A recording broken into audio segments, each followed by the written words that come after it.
Alright guys, I'm going to be back testing the market today and in general in depth and hopefully learning some stuff from it. So for whoever wants to watch, feel free. But yeah, I'm just going to be looking around, seeing what I can learn from the market here and um, maybe compare it with the stream, see what I was thinking in the moment and what I should have been thinking live. So with that, just going to jump right into it. So yeah. So first things first, there's like three trades that I really like today. The first one was this outside bar that I wish I saw sooner. That happened right at market open. And I wish I saw it because I think I would have taken it. But it was on the 2 minute chart and we clearly we got an outside bar. Well, it was of this candle, but interestingly, it's also an outside bar of not just that candle, but this candle, this candle, this candle, this candle, this candle, and this candle. So it's an outside bar of like 7 candles. Boom. We get that close. And then we deliver up to this, which I believe is the data high. And this is going to be the first trade that I journaled today. And I thought that was just super nice. So 2 minute outside bar. I want to see real quick if we had SMT and if we were delivering from anything. So yeah, we had a 15-minute gap here.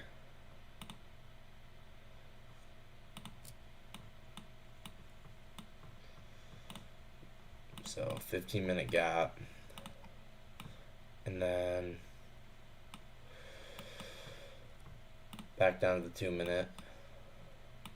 I think we had an SMT as well. We had a SMT with, I believe it was this low. Let me check.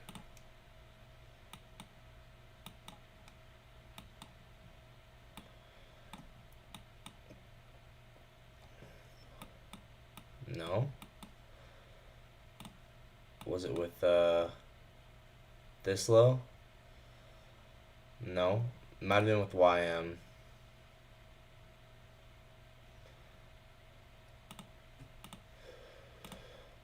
Let me switch to YM. Yeah, so we have SMT with this low here with YM. So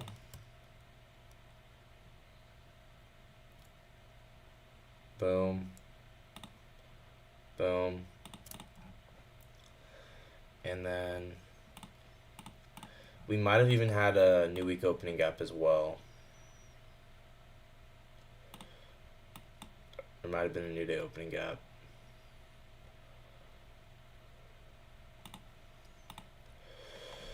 No, I guess not. Anyway, that 2 minute outside bar was just beautiful. Let's drop back down. Bang. 2 minute outside bar. SMT with YM. Nice little thanks for the liquidity wick. I need to make a video about those. But basically, whenever I say thanks for the liquidity wick, it's essentially just like a wick into old lows.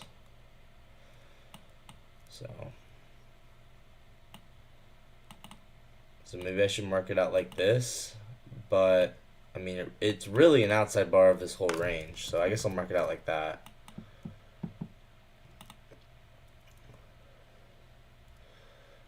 And bang, and then we got the data high. So yeah, this was a data high. 830 high was data high. So this is the high I would have liked to have targeted.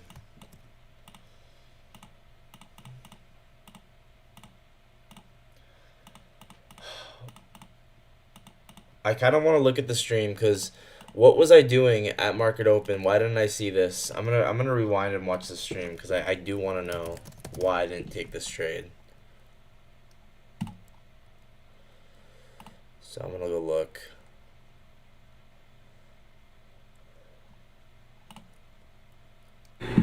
right.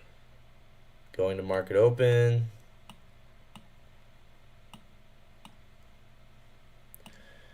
Okay, let's kind of figure out what I was thinking and why I didn't take it. I wasn't looking at the 2-minute chart. That's the first thing. I definitely noticed there was a 15-second change instead of delivery. Unfortunately, I didn't see the 2-minute. It's just a matter of I wasn't looking at that time frame. That's wow, that's unfortunate. I should have not been on such a high time frame so close to market open. I should have been on the 1 minute or the 2-minute. Yeah.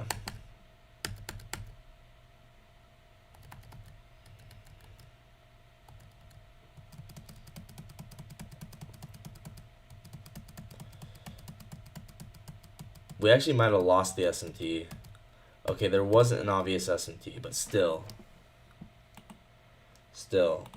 this was a nice trade. I'm gonna give her that because there really wasn't an obvious one, but it didn't need one when we ran all the way up here. So this might be trade of the day, to be determined.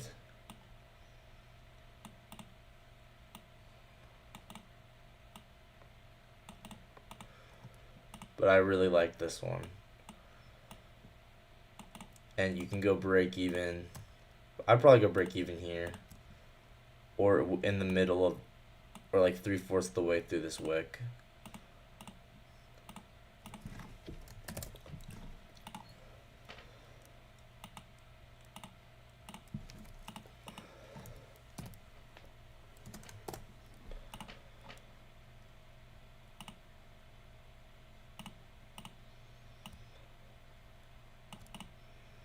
Two-minute outside bar.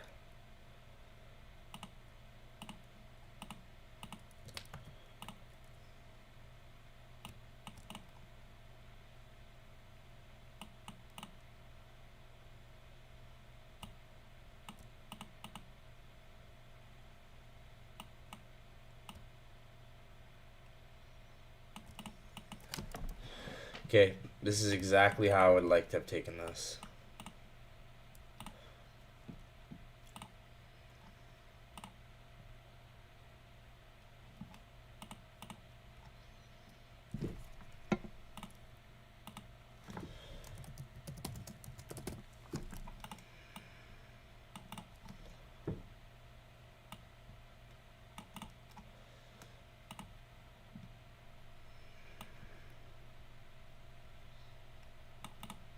Whoops. Switch it back to picture. Man, imagine I took this trade. This would be such a cool thing to be able to put in my journal to say I took. Alright.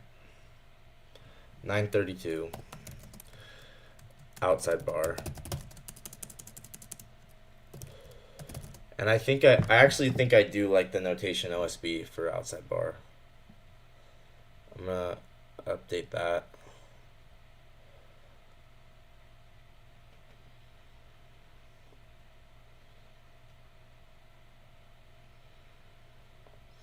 But then I think just P for pin bar is fine.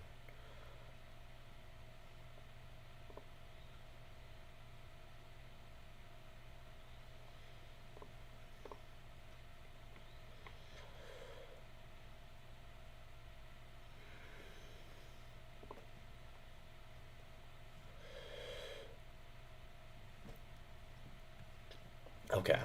Or I might change it to PBR or something. Okay. 932 outside bar on the 2-minute. Let's go ahead and save that.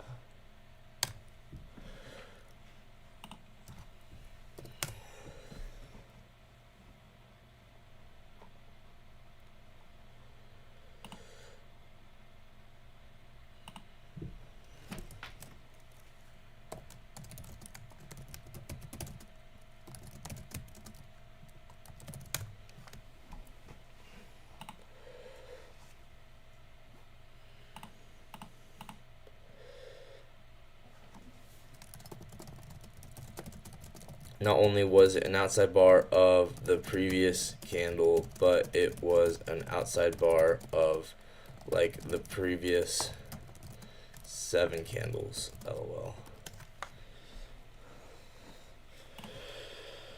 Okay. So next thing I want to look at is what other trades were there. So 3-minute outside bar, that one doesn't look that realistic to take.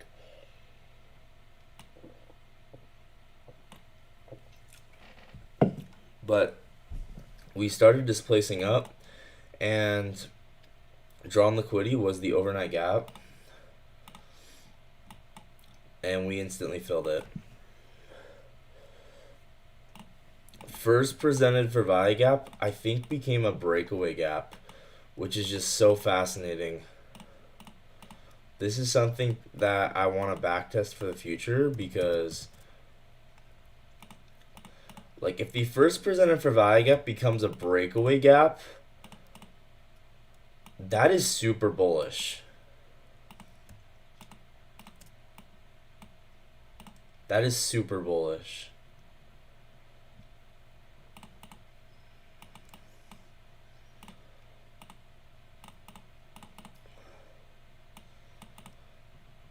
And it's a 1-minute outside bar too. So you could have taken this as a 1-minute outside bar for sure.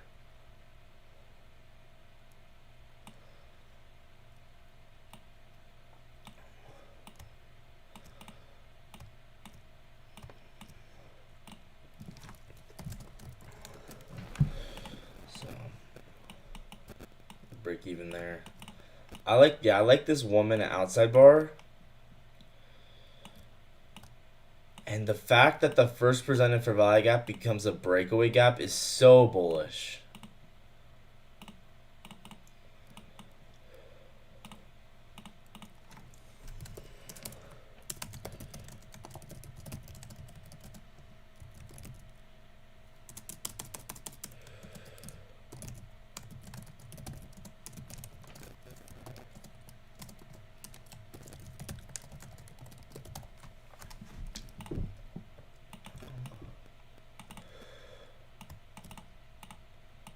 Once again, nice little thanks for Liquidity Wick, sweeping out these lows. Once again, I've never made a video about thanks for Liquidity Wicks. Basically it's just a wick that takes liquidity, and then, yeah, that's it.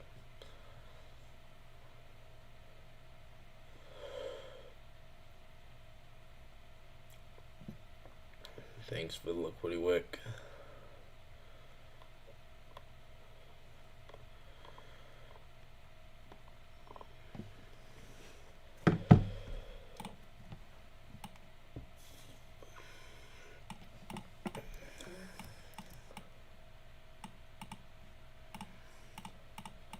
There we go. Boom.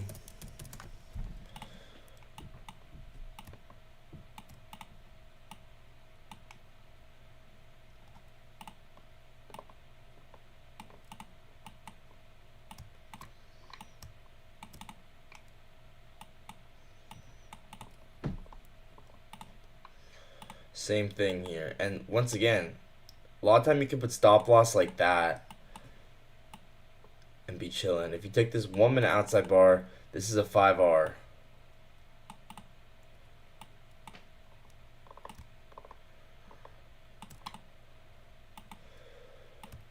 Goes to show what you can get if you pay attention.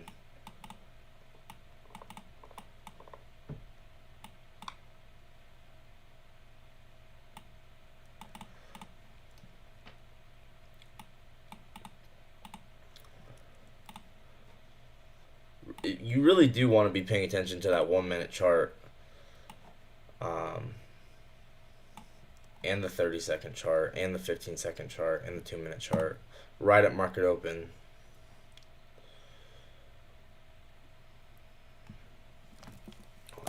$9.30 outside bar on the 1-minute.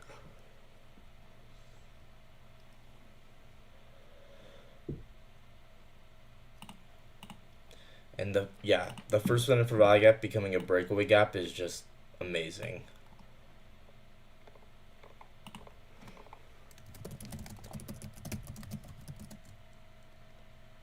Oh, I'm putting these in the wrong date. Oh, shoot.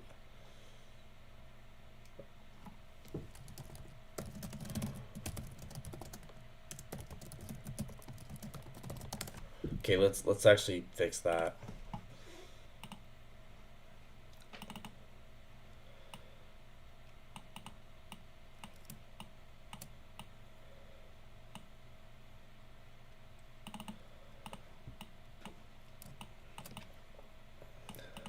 I also need to adjust my risk plan.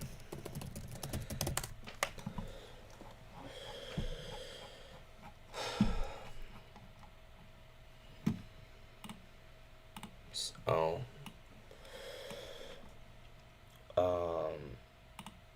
My new plan is I'm not gonna size up from $80 until the risk is 2%.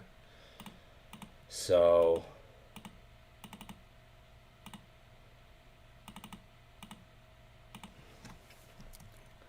it's gonna look something like this. And then dang bro, that drops fast. We're probably gonna need to add more tiers here.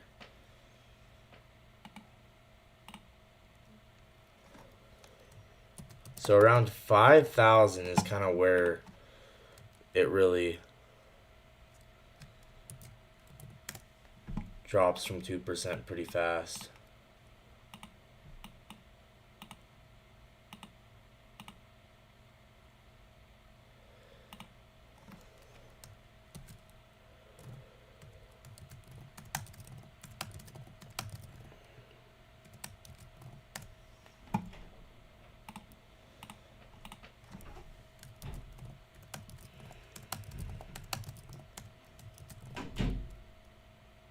Oh, whoops.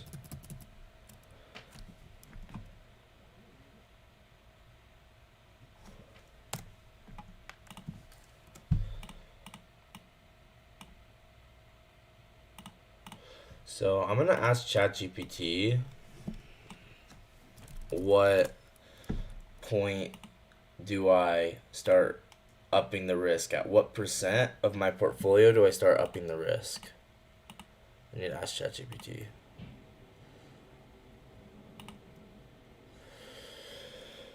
Okay, so at $4,000, so I'm okay. I'm typing it.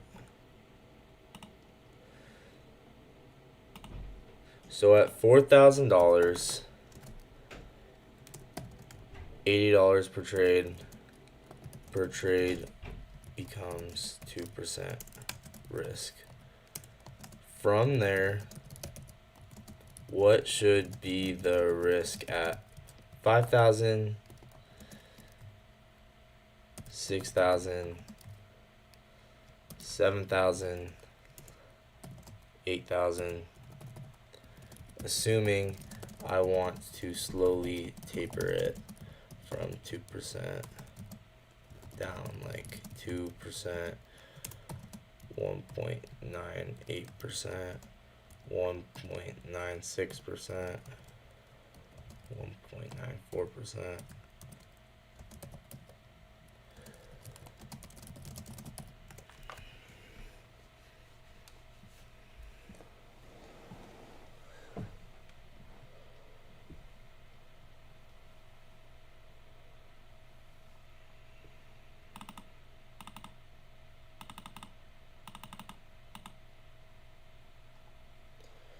I don't want it to be like that.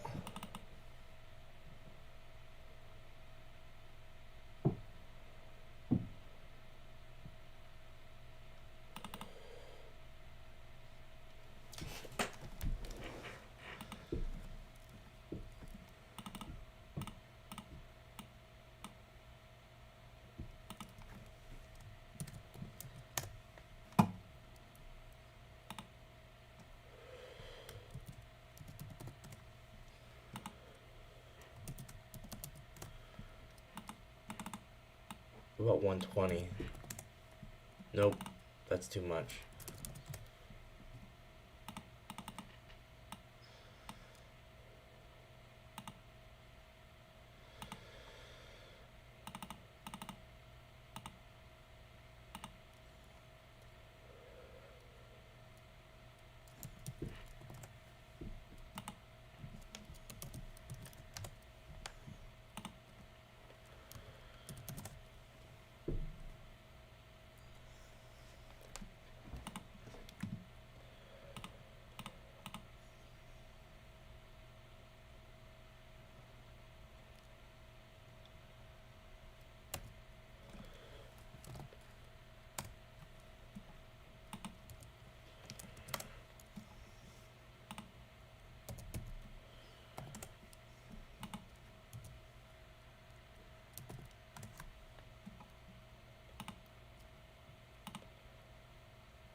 Hmm.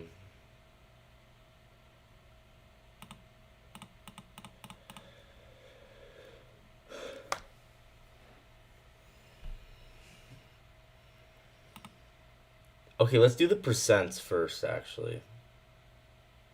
Oh, you can't see my screen.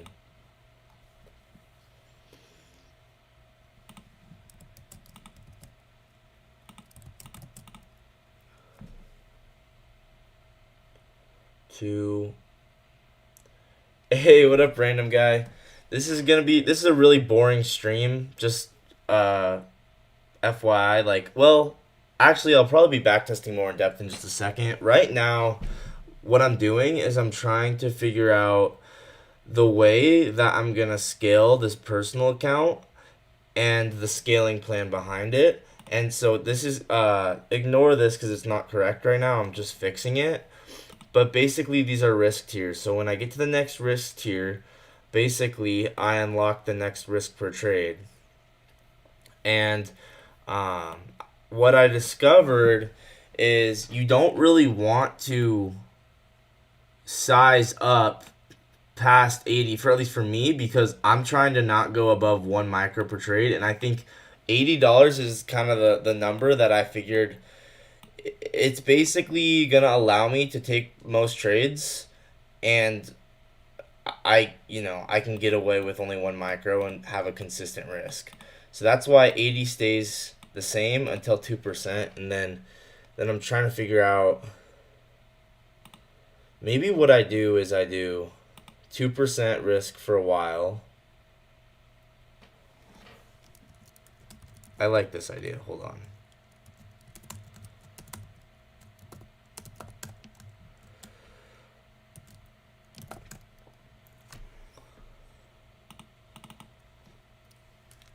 You know what? I'm just going to make it look professional and consistent. And at the end of the day, that's kind of what matters to me. So.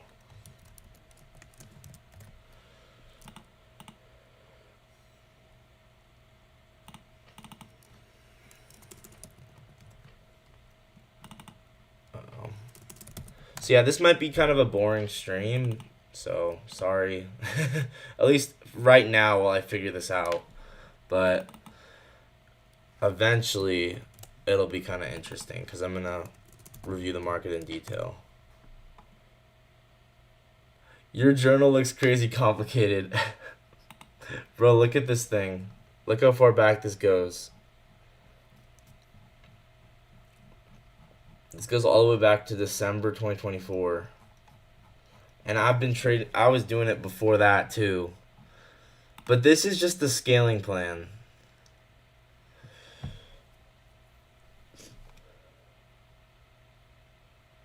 Okay, I know what to do. Let's just have it.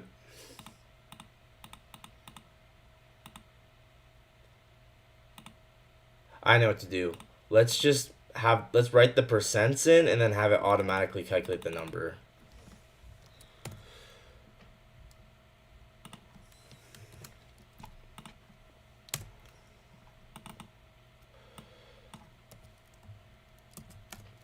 So maybe maybe we do 2%.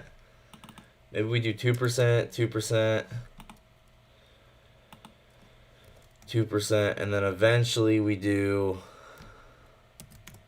1.95%, or no, 1.975.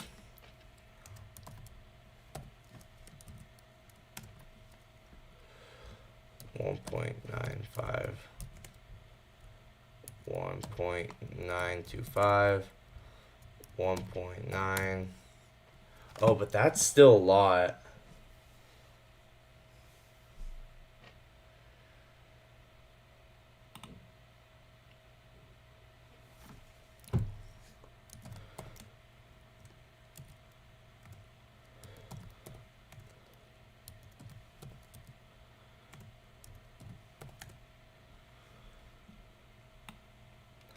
So yeah, this might be kind of boring. Sorry. Maybe if you want to come back in like 15 minutes, I'll be back to normal.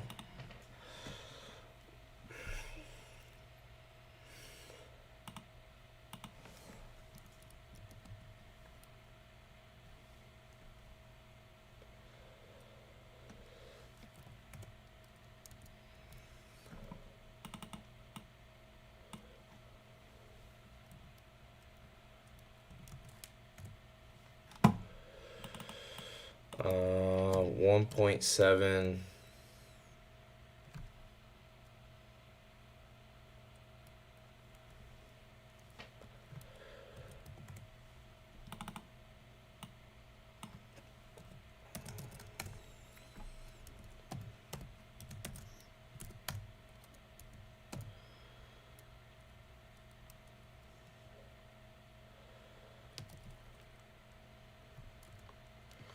Okay, I'm liking this so far.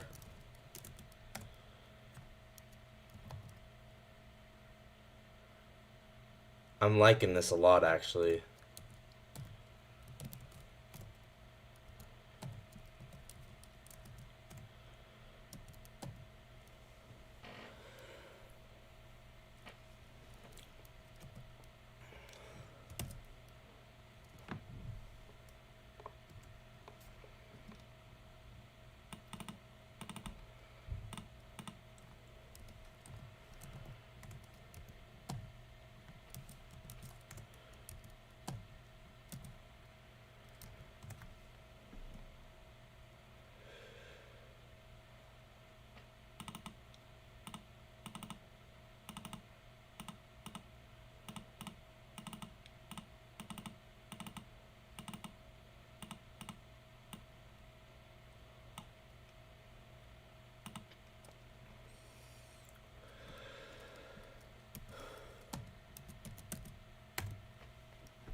I think it needs to taper more aggressively.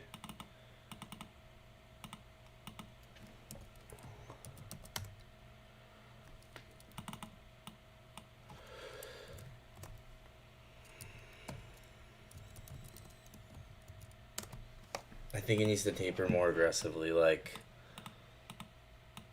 Like it starts to taper like this.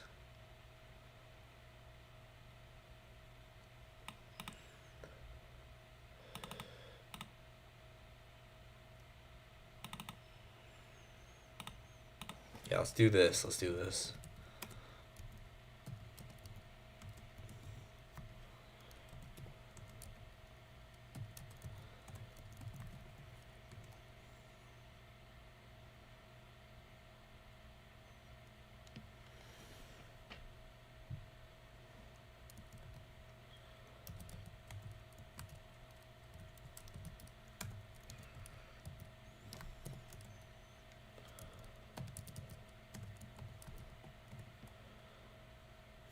Wait.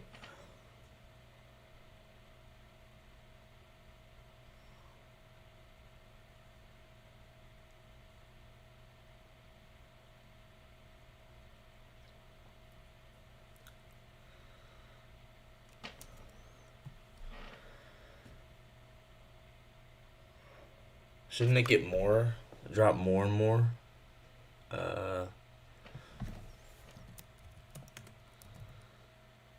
Hey, what up, Javier? This is kind of boring right now. I'm trying to adjust this plan.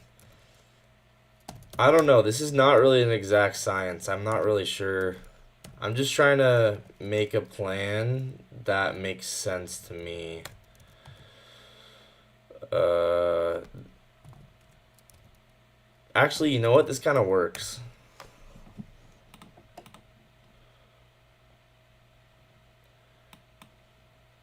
You know, because as I have more money, I want to be sizing down because I don't know, I just don't want to lose more money. And I can invest that money into other things.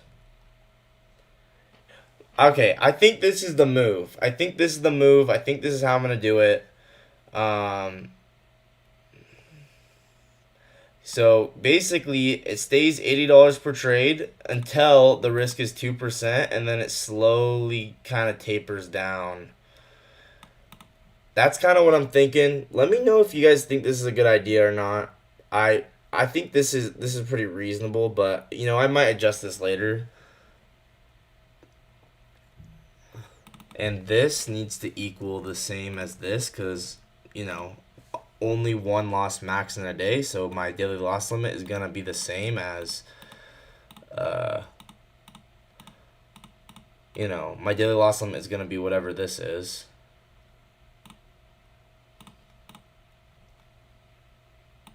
And then my daily drawdown is going to be the same as whatever this is. So yeah, okay, I'm almost done with this, guys. I promise. I'm almost done. I really needed to do this. No, not for one micro. It's for this is the dollar risk per trade. So if my account size is this big, this is how much I risk per trade. So to start out,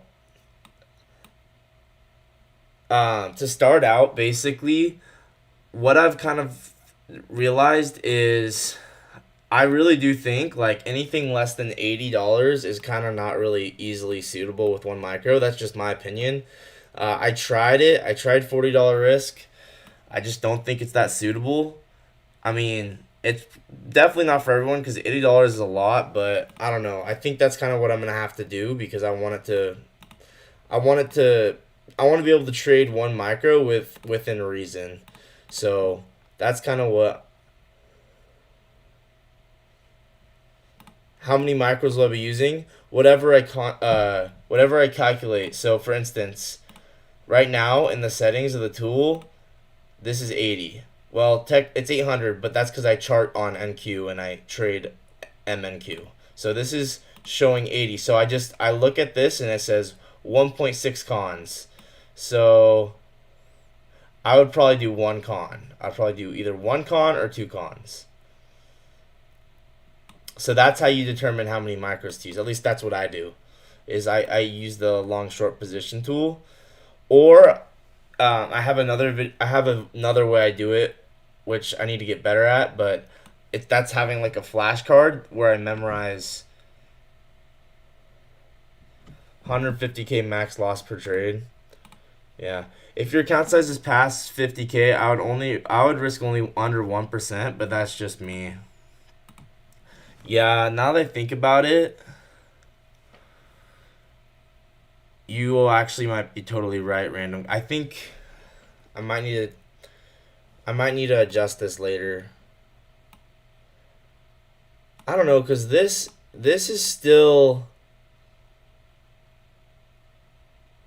Yeah, I just don't I don't feel like losing a ton of money. You're right, random guy. I think I'm gonna need to fix this later.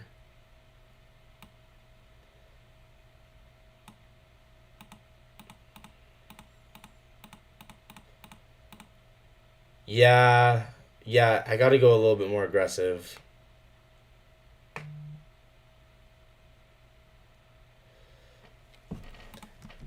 Okay, let's do this. 1.9, 1.8, 1.7, 1.6, 1.5, 1.4.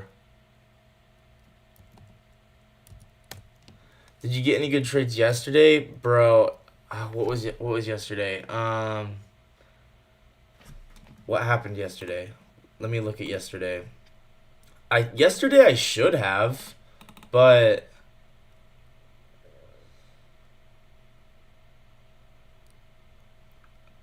yeah, yesterday I wish I took this trade. This is the trade I wish I took. Just a very simple outside bar. Random guy.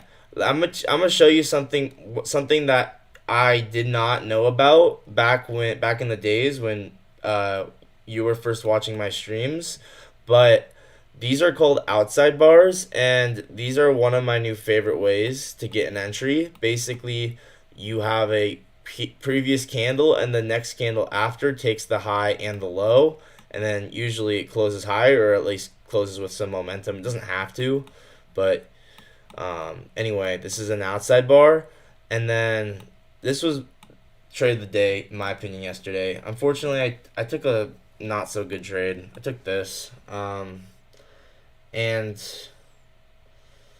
I guess it just honestly it was not obvious enough. So that was not the best, but it's all good. Yeah, so I'm going to go a little bit more aggressive. I think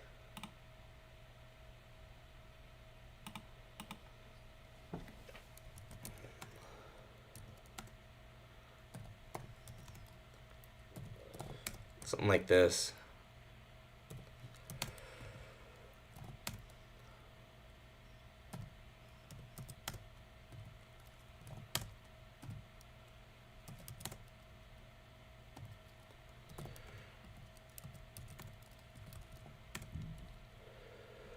Because the thing about it is when I get to this point, I can make money, a lot of money just by hitting a higher RR trade. I don't need to risk more per trade. I could just hit a higher RR trade.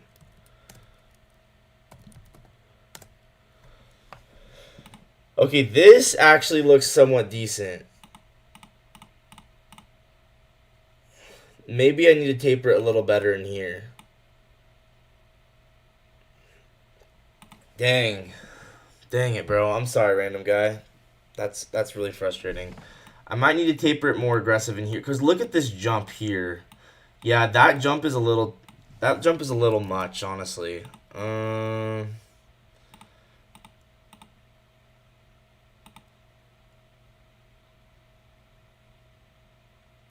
Maybe like we drop down to 1.3, 1.1,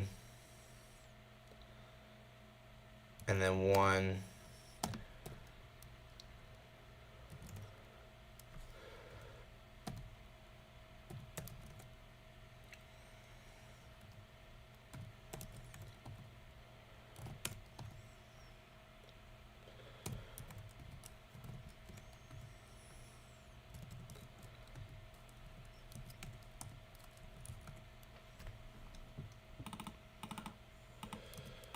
Okay.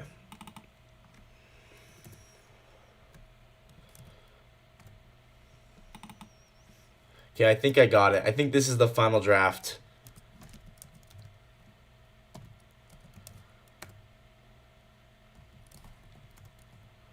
Because like I was saying, I don't need to risk a lot when I'm risking this much money to make a lot, because I'll be much more comfortable in my shoes and I could shoot for much higher RR very comfortably. So that's kind of this is honestly the way to go, is to just risk less and less. All right, this is the final draft. I like this. Do you ever think about building a buffer for the day, then only risking that for the day, and worst case scenario, think about building a buffer for the day, then only risking that for the day? Yeah, that's why it's unlimited break evens and wins. So that's exactly right. So this isn't one trade. This is just I have unlimited wins. I have unlimited wins and unlimited break evens. So if I go on a hot streak like I did last week, guys, or look at last week or 2 weeks ago, right? If I go on a hot streak where I just start winning trades like crazy, like this week, right? I'm not punished. I can take as many winning trades and break even trades as I want. So that's basically my version of what you said, Javier. Also, guys, just so you know, this journal is not complete. Like, I did not record it in December and the start of January. So I am going back through my streams and filling this in. So I want this to be as true and accurate as possible, but like, guys, honestly, my chart kind of looks fake, but I don't know how to explain it other than I just have really good hot streaks and then bad cold streaks. I don't know. It's this chart. It literally looks fake how good this chart looks from here to here, but I don't know what to say. It's like I trade in streaks. I'm really weird like that. And yeah, okay. I think we got it down. I think this is the final draft. I might round out these numbers a little bit later on, but like meaning like round this to 2,200, round this to 2,600, round this to 3,000, but you know, point is, this is the rough draft. So, all right, let's keep backtesting, guys. So I really love this outside bar on the 1 minute, and it was also an outside bar on the 2 minute. Both were just super nice. Also, guys, if you want access to my spreadsheet, everyone has access to it. It's just under Jake's journal, and it's just in the Gains Journal Discord. So, in here, it's just in here. I'll show you guys. Hang on. If anyone wants access to it, boom, trades from today. Oh, no, sorry. Gains Journal Vault, and then Jake's journal, and then you click on this link, and you can get anything in here. There's a lot of old tabs in this spreadsheet. There's a lot of old tabs that I need to update, but yeah, no, I only really use this tab and this tab. So, okay, let's just look at more trades. Once again, I loved this first presented for value gap being a breakaway gap. Just so cool. It really shows you how bullish the market was.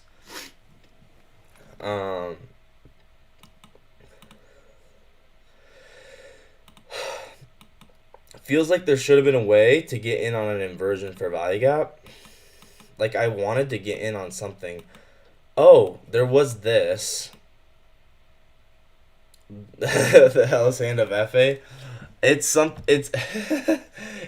it's dude, it's actually so sick. I'll show you. But basically, what hand of FA is how do I explain it? So basically, random guide, you know pin bars? So a pin bar is like a candle with like a smaller body and a large wick. Large wicks. So something that looks like this. This is a pin bar. So hand of FA is basically what will happen. So FA, the reason I call it hand of FA is because FA showed me pin bars and outside bars. So that's why I call it hand of FA. But then I added my own twist to it. So a normal pin bar trade, you can basically take a pin bar on either the retest. So let's say we came up and then we retest a pin bar. You can enter it on the retest. Javier says it's goated. You can enter a pin bar on the retest, or this has never been confirmed by FA, but this is just from my own backtesting. I actually really like pin bars on the close, especially when they're delivering from a new week opening gap or a new day opening gap. So what I refer to hand of FA is we'll have like a new week opening gap or a new day opening gap. We'll form a pin bar and we'll sweep out some lows. Then we close, and there's obvious, like, an obvious strong liquidity above, like low resistance liquidity. So new week opening gap, we form a pin bar, it like sweeps out lows and stuff. So this is hand of FA, where I'll either enter on the pin bar close or retest, delivering from a new week opening gap or a new day opening gap. That might have been a little complicated, but if you keep watching my streams, you'll get the idea. But basically, let me go back to sweep here. Basically, a pin bar off a new day opening gap or off of a new week opening gap, and I also consider outside bars off a new week opening gap or a new day opening gap to be hand of FA as well. So boom, and then we go higher, and I'll show you an example from. Let's find an example. I think there's an example from Thursday?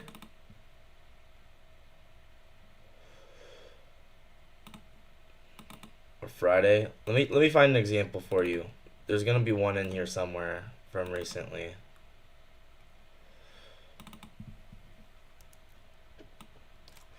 Yeah, so like for instance like this. So we have a new week opening gap here. We form a pin bar. and then we expand higher to the data high. So on the pin bar's close, you just enter and then bang. That's not the best example. Let me find a better example. Because that one's probably. I don't know if that one was the best example. Let me find a better one.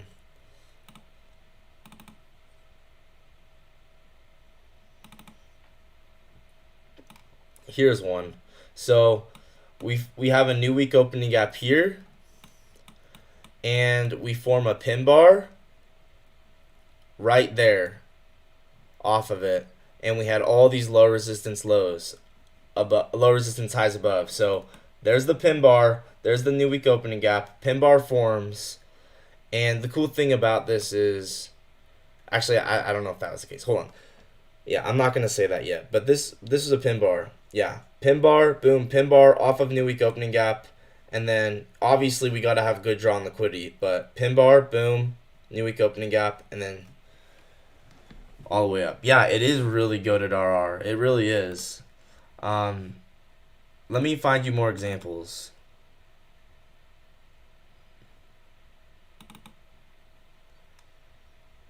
Okay, so this one was an outside bar off of the new week opening gap. This trade ended up being break even. I took this live, but I took this so we had an outside bar with SMT off the new week opening gap and ended up being break even. So that one wasn't the best example, but to be fair, this is not that obvious of an outside bar, so it made sense why it was break even. Let me find you some better examples. I mean, I have trades going back forever, bro.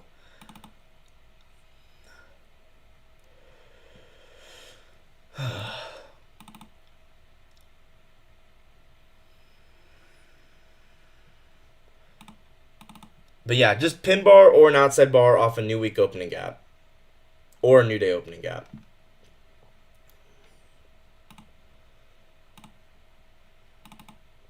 Whoops. Let's go to January.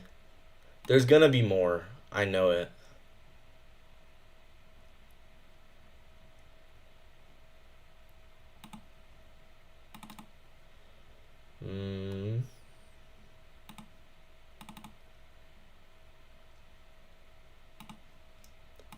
There was one I took live from December. I took one live that was 3R.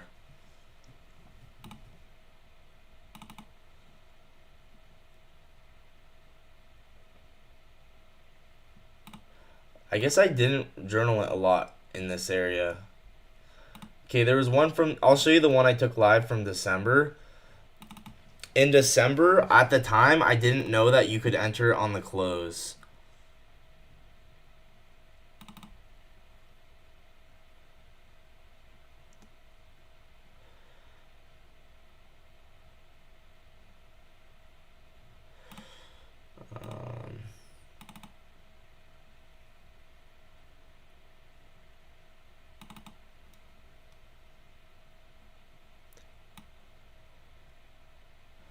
This one's an outside bar with the first presented for value gap.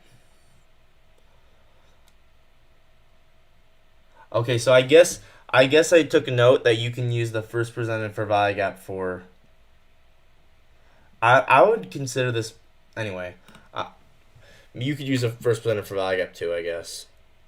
But usually it's new week opening gaps or new day opening gaps.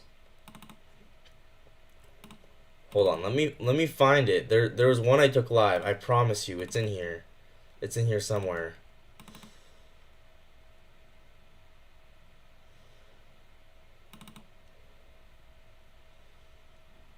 Yeah, so here's another one off the first presented for value gap. We get an outside bar off the first presented for value gap. So you see the outside bar, right? We have an old candle. We have a next candle after that takes the high and the low, enter on the close, and then we deliver down like 4 projections.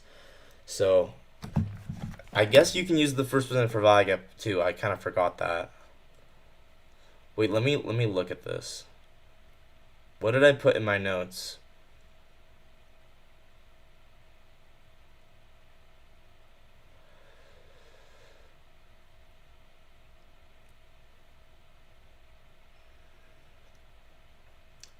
So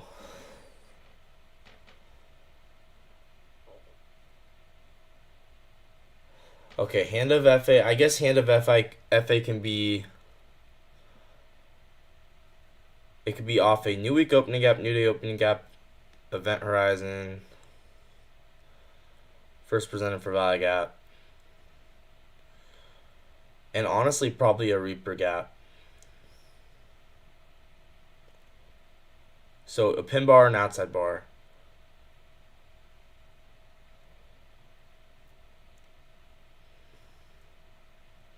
Sorry, I like to be very organized with this, with like the definitions, so that's why it's taking me so long to write this in my phone.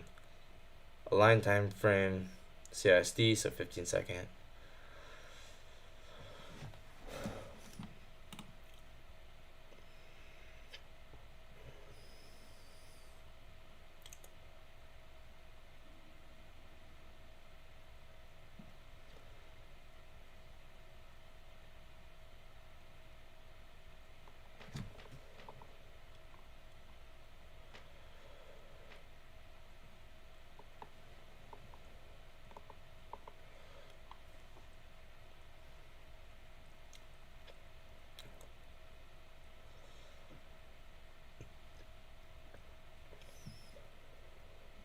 Alright, anyway, I'll update it later. It's fine.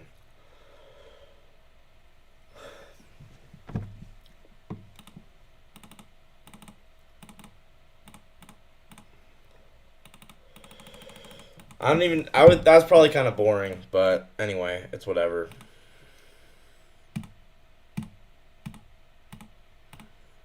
I need to work on the actual definitions. I'll write that down as a reminder for myself.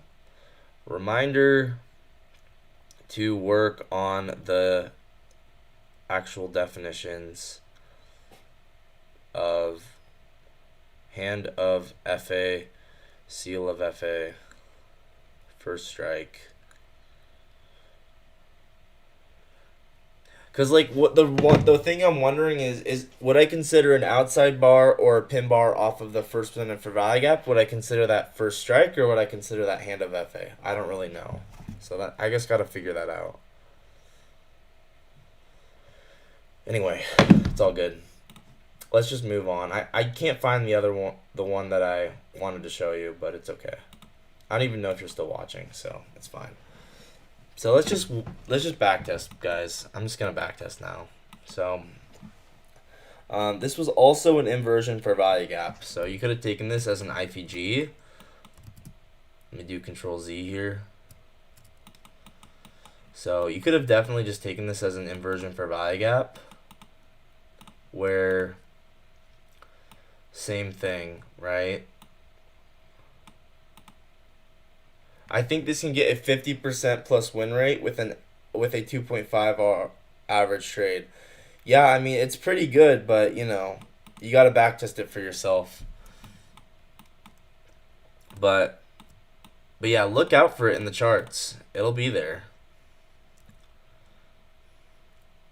So yeah, just an outside bar or a pin bar off of the new week opening gap or the new day opening gap.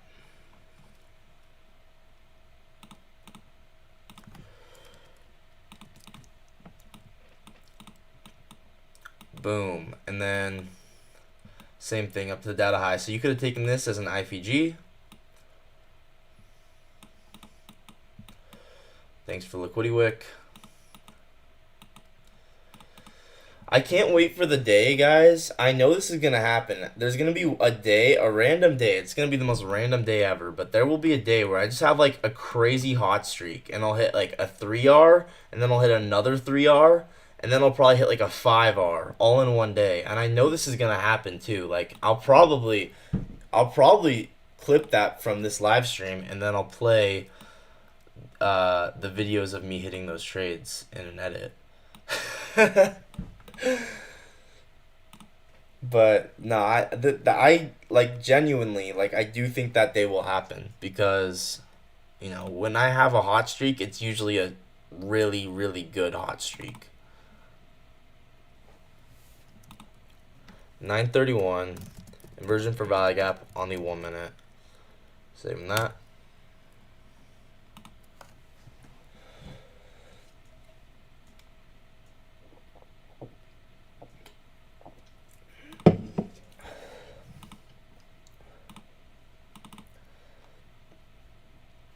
And 31 inversion for value gap on the 1 minute. Okay. All right, let's look at something else. So, yeah, we just started clearly displacing higher, drawing towards draws and liquidity to the upside. First presented for value gap became a breakaway gap, which was just insane. Was there any other inversion for value gaps in here? We obviously inversed this. I don't know if I love this one. It kind of depends.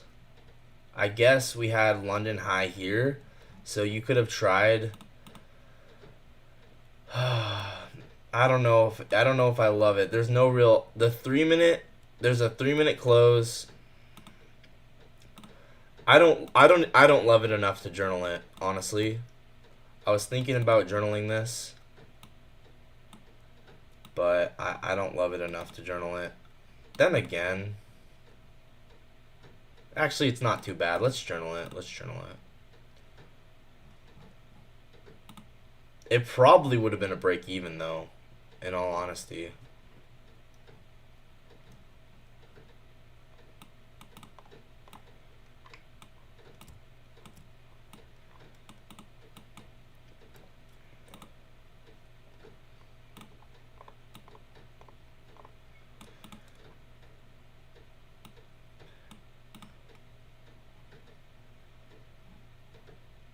Yeah, I'd take profit here.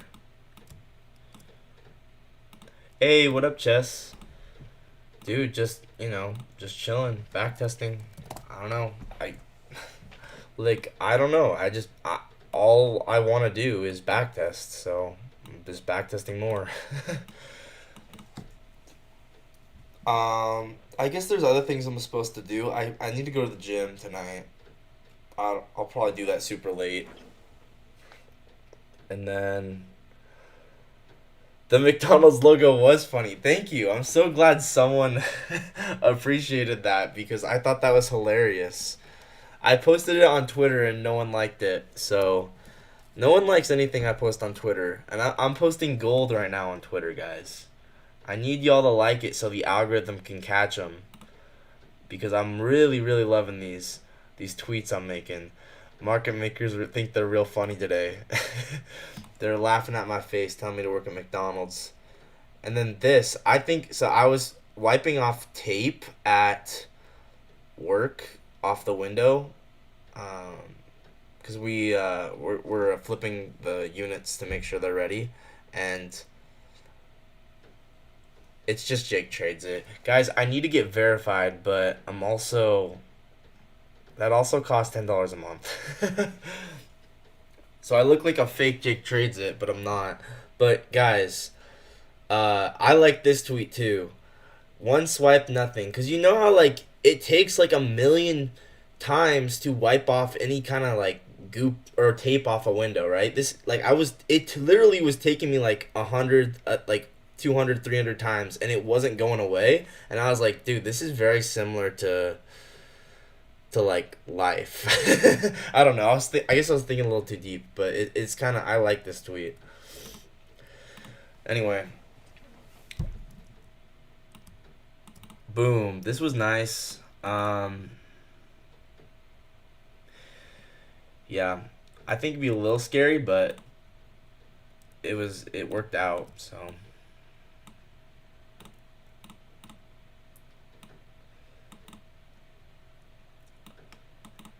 So yeah, I like this 3-minute inversion just up to these highs because this is just where the most of the consolidation is. Should I buy an eval or backtest a 1 week more? How much are they? Maybe maybe just buy it. But honestly, you don't need to buy a ton of evals. Just buy one and then focus on getting paid on the one. Because I think my biggest regret with prop firms was buying like a billion evals and then trying to pass them all at once to make money super fast. But I don't know. I prefer personal, but I don't think everyone can do that. So I don't know.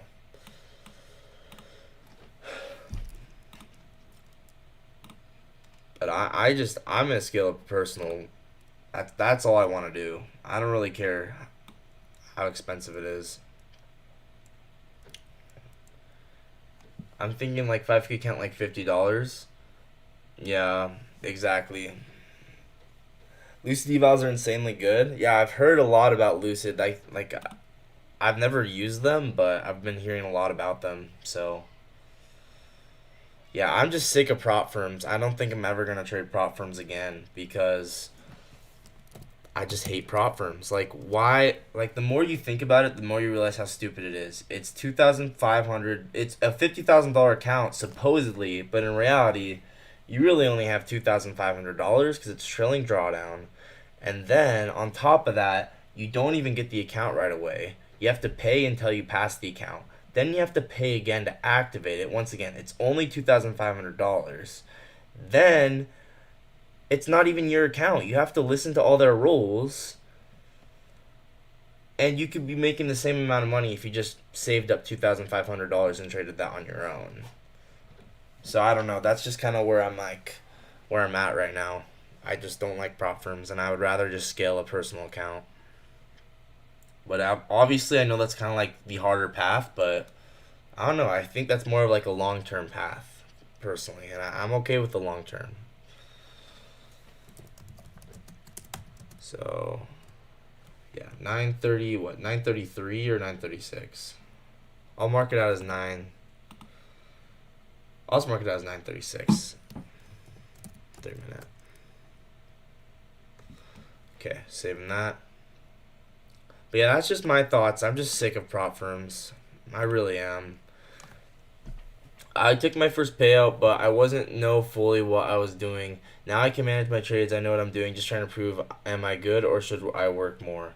Yeah, it's definitely a personal decision. I would honestly say, bro, this is just my own opinion, but save up 2,500 and then just trade a personal, and in the meantime, just trade on demo. Like I've been trading on demo for like 3 months while I've been saving up, and that's honestly like it's a really good way to practice, and then you don't lose anything as you're practicing, and then once you know you can do it, then you can just do it for real and make money for real without having to listen to any rules or anything.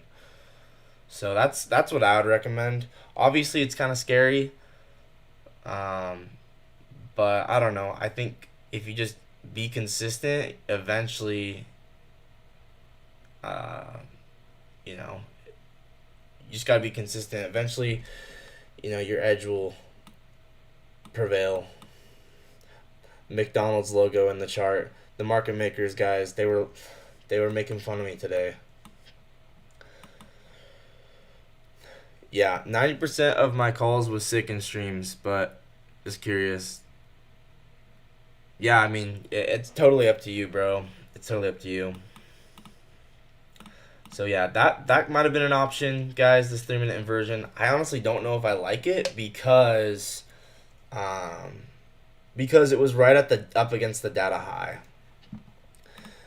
And one thing I'm realizing is data highs are so important. Like we won't go higher. Like if there's a data high below, we won't go higher until we take that data low.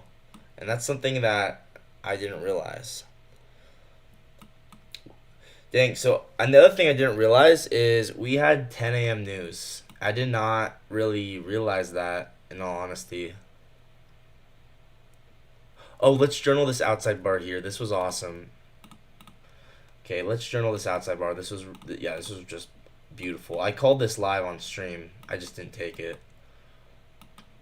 We might have been delivering from the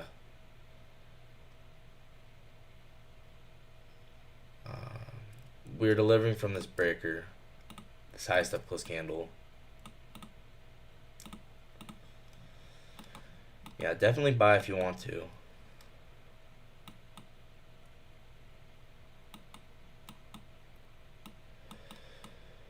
Nope, that wasn't it. I'd backtest with the eval balance and pretend it's the eval, and if it works out, then buy. Yeah, that's a good idea. I agree with random guy. So yeah, the other trade that you guys can go watch the stream and verify this, so I'm like not making this up, but I tape read this 30-second outside bar and I loved it. I really did. I just never seen something like it before because it was so strange looking. But what we had up here, I guess it was right before news, but once again, news delivers price to the draw on liquidity, and this is something that I say over and over again because it's true, right? We get our outside bar right before news, it pumps us to the draw on liquidity. So let me show you guys. We had London high. I think it was London high, or maybe it was previous day high. The easy target was London high. That's the one I probably would have targeted. And you can go watch this. I tape read this live. I just never really seen it before, so I didn't know. But what's cool is I didn't even know news was coming out. Yeah, I was still able to trade the chart correctly, even without knowing that news was coming out. Because I actually have a really good understanding that news delivers price to the drawn liquidity. So once again, this is a 30-second outside bar, and you can see it right here. We take the high and the low, and then my special favorite part is we close higher. Boom. I would actually mark it out like this. And in all honesty, it really takes all the stop losses in this entire range here. And I can just tell, like, it looked a lot like we were gonna pump going into news. But unfortunately, I'd never seen this type of trade before. So, and you might be saying, why not this one? Because this one's not obvious, bro. This one's way more obvious. Especially it's right before news too.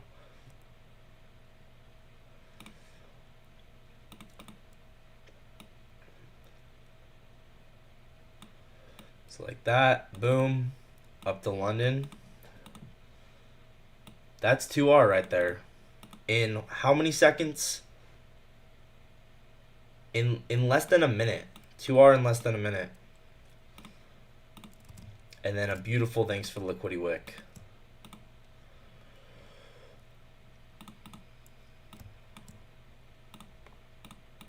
Just beautiful.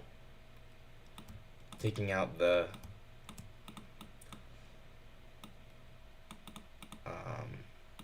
range there. I did then, and after then I got a payout, but just messed up in other evals. I took a break. I'm just paper trading, but it's going well. Just the issue is I didn't held the data, and I'm scared to mess. Yeah, bro, it's all good. Just it's all a long journey, bro. So if you need to just keep practicing, there's nothing wrong with that. But also, you know, the nice thing about evals is you really get the best of both worlds. You don't have to risk a ton. I mean, obviously, I don't like them because I hate having to know that I have to pay monthly fees. But, you know, but then if you do get to the payout phase, then you make money. I don't know. There's pros and cons.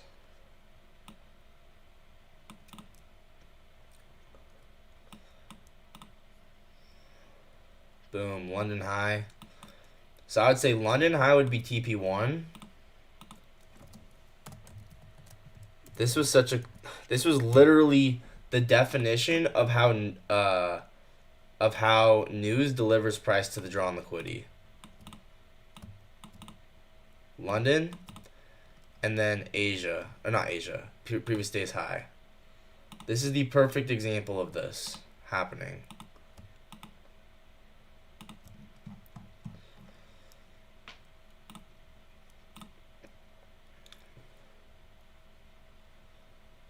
Nice English, bro. Wait, did I say something wrong? Did I say something weird? Alright, proves stays high. Yeah, I don't know. Your messages are being deleted? What the heck? That's so weird. What the heck?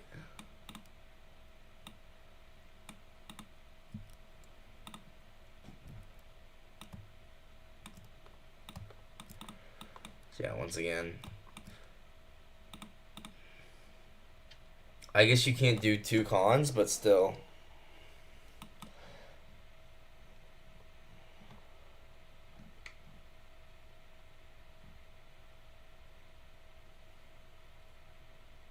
You write it bad, then and after then.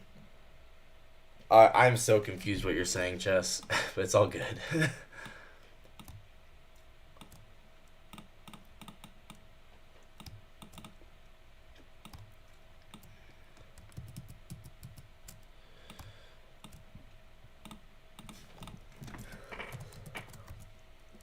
News delivers price to the draw on liquidity.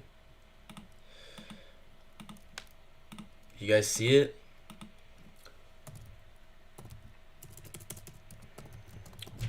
I mean, I've been saying this forever. Forever. It's so obvious, too.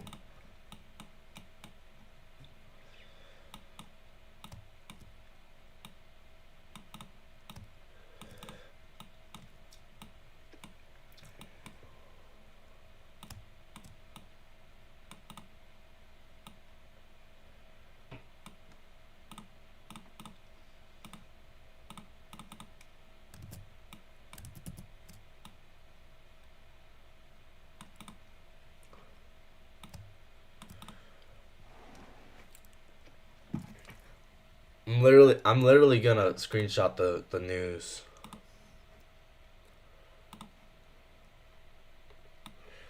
Who would have thought? I wonder where news was gonna go.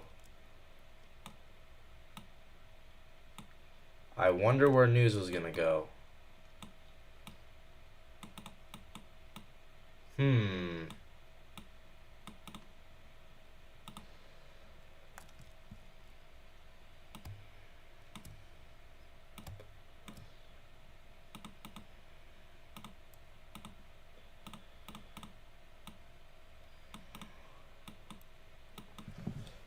I write it. I did. Then after then, well, that was a grammatic mistake. So I thought it's funny. American did not give me points to grammar mistakes like that. That's good. Yeah, bro. I still understand you. You're all good.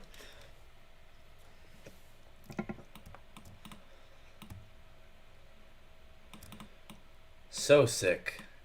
Like you guys see this, right? You see how this is exactly 10 a.m. and then we go up.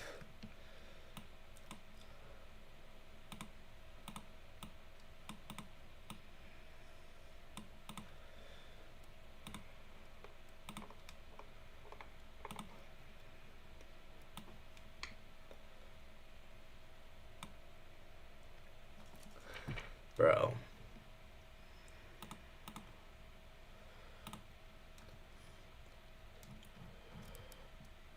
I'm trying to post on Twitter more.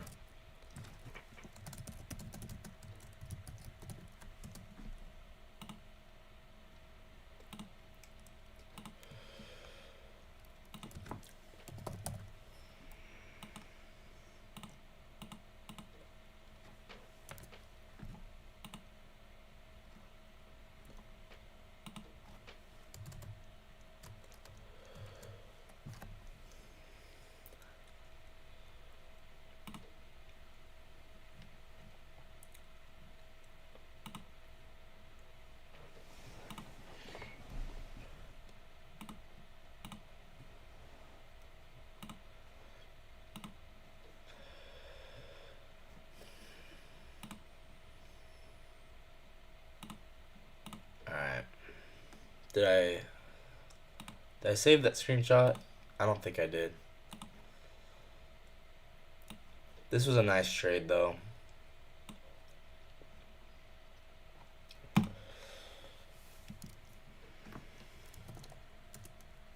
10 o'clock. Outside bar. 30-second. Saving that.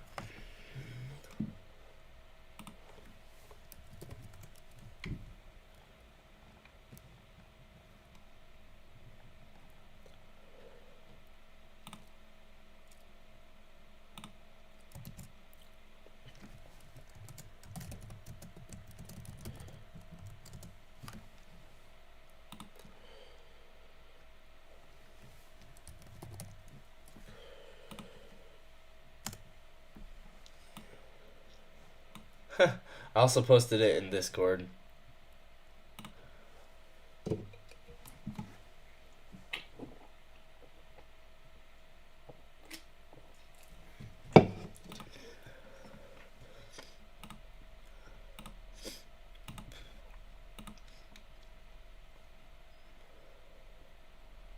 It's so funny. People actually think that news is random.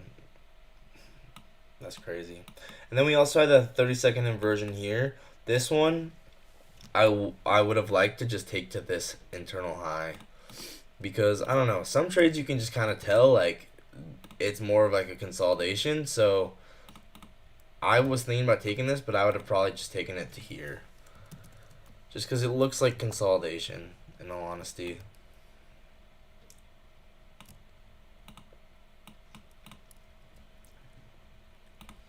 And then we had SMT with this low as well.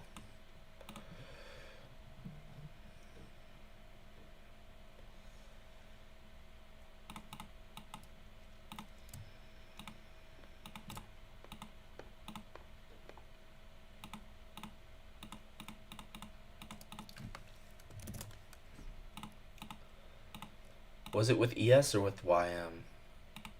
You know, I don't know. I'm not gonna.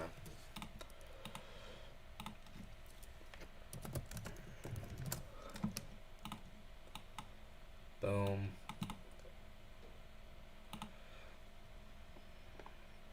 Yeah, I like this a lot too. I would have gone like this and then targeted. Yeah, this would have been 1.28. This would have been really nice.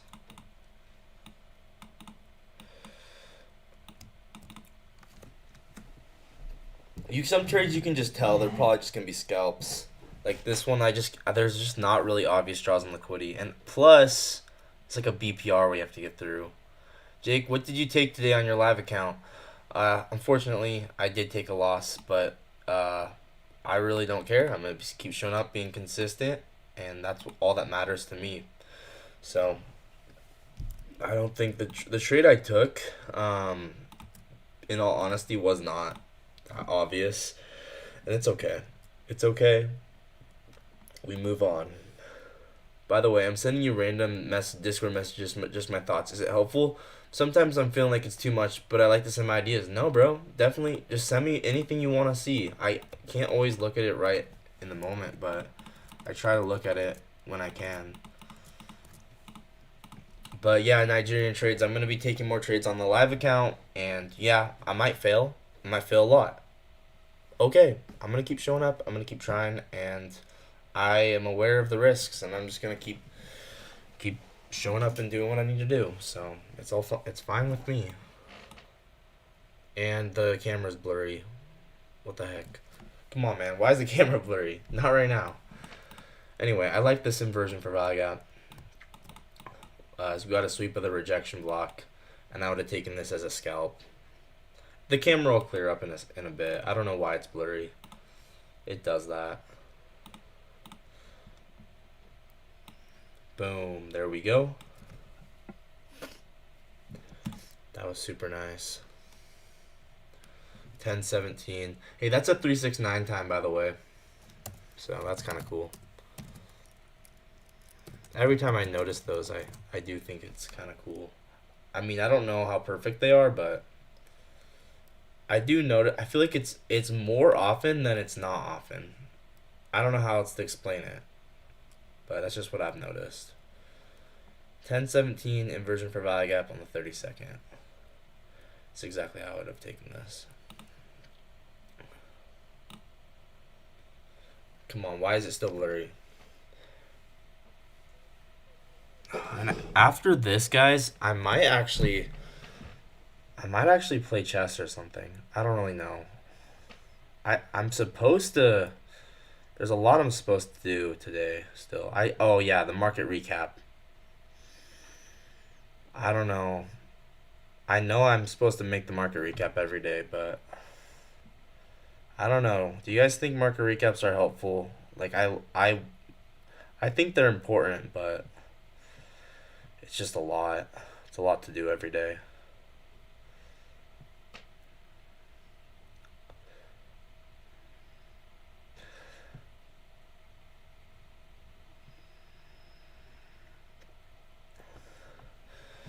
I wonder if there's anyone even watching this right now. Let's see. Oh, there's 4 watching. Let's go. Okay, I'm gonna post this one in the Discord as well because I like this one. I think this one was an easy one for a lot of people to see. So I will record this one.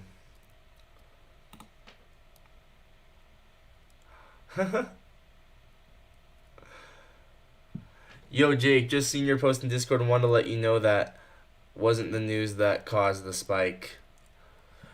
That wasn't the news that caused the spike.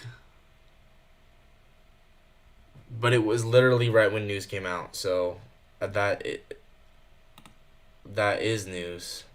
10 o'clock was right here. Why do you think that wasn't news? This is literally news. 10 a.m.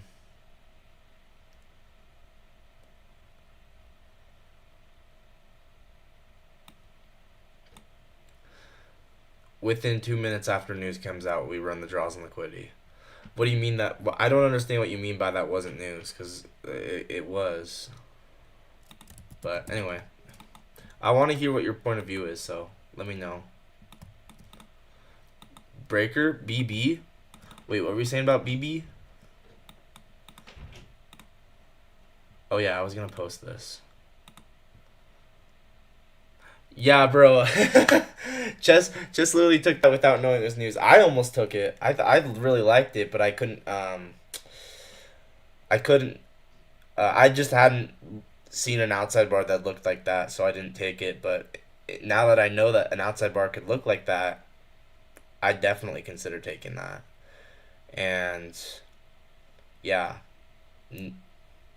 I. It didn't even matter that I didn't that we chess. It didn't even matter that we didn't know it was news because if you read the market correctly, news delivers price to the draw on liquidity.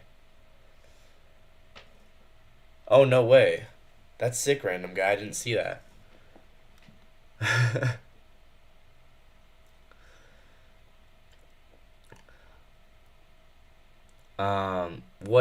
What same exact trade? What's the time and what's the type of trade?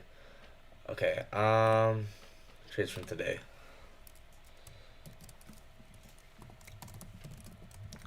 Scalp.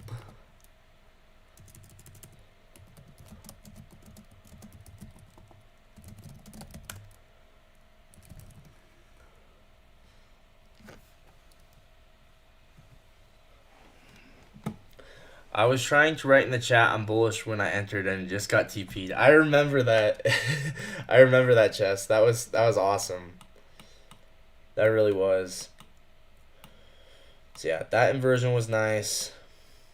And then it just started consolidating and being a little but oh the short are you talking about the short I took? Yeah. Chess's trade. What did you do? Did you short this? Oh, you were wanting. Oh, you thought that this was a breaker. Oh, you were thinking this was gonna be a breaker. Yeah, but it was just expanding up so much. I figured it was likely to continue to London and previous day high. But I thought eventually we were gonna get the reversal. And then we got a previous day high SMT and we got a low time from SMT. So that's where I took my trade. And unfortunately, Honestly, it wasn't as obvious as I was thinking. It was news that caused the huge pump, but it was the tariffs decision. Well, either way, whether it was a tariff decision or whether it was news, regardless, it still delivered price to the draw on liquidity with respect to the entry of the trade. So it's still the exact same point, just different news. Jake, any trades on live or funded? Uh, yeah, I'm trading on live. I'm not trading right now. It's Friday night, but in general, yes, I'm trading on my live account now. And yeah, exactly. That's exactly why I took the short is because of the 5 minute rejection block chess, and I saw that. But in hindsight, I don't think this trade that I took was that obvious. But yeah, but I'm gonna be Nigerian trades. I'm gonna be trading on my live account every day. Well, as long as I have, there's a minimum requirement that I'm making myself have in the account for me to be allowed to trade it. If I don't have that, then I will just be trading on demo instead. But every day that I have the minimum amount of money, then I will be trading the live account. Oh, oh, yeah, it's fine. It's fine.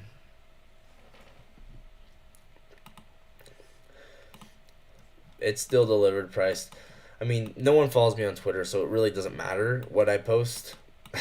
It really does not matter too much. Yeah, so I think you're talking about this. Were you talking about this or are you talking about this? This was a 5 minute rejection block or this?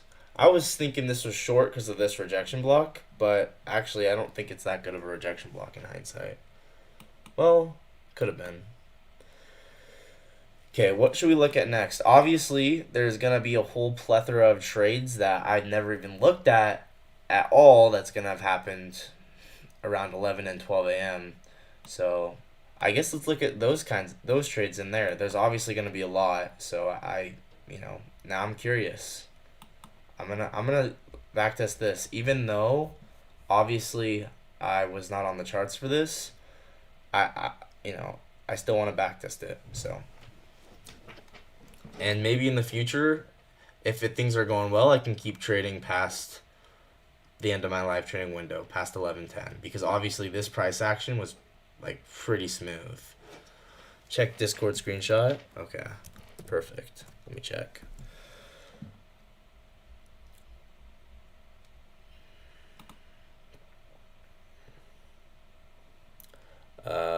I don't have a screenshot from you. Or was it?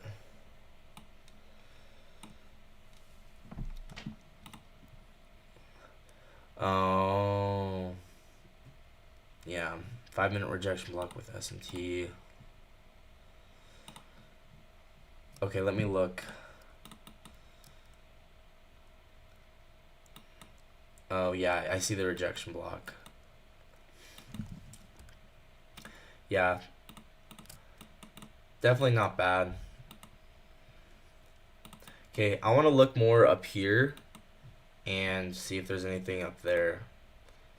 Once again, in the future, maybe if I'm feeling it, I can keep the stream going past the end of my live trading window.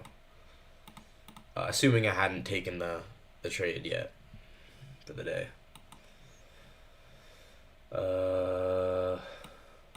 Okay, there's like no new day opening gap. I was kind of expecting us to have one there. Oh, why do I just like why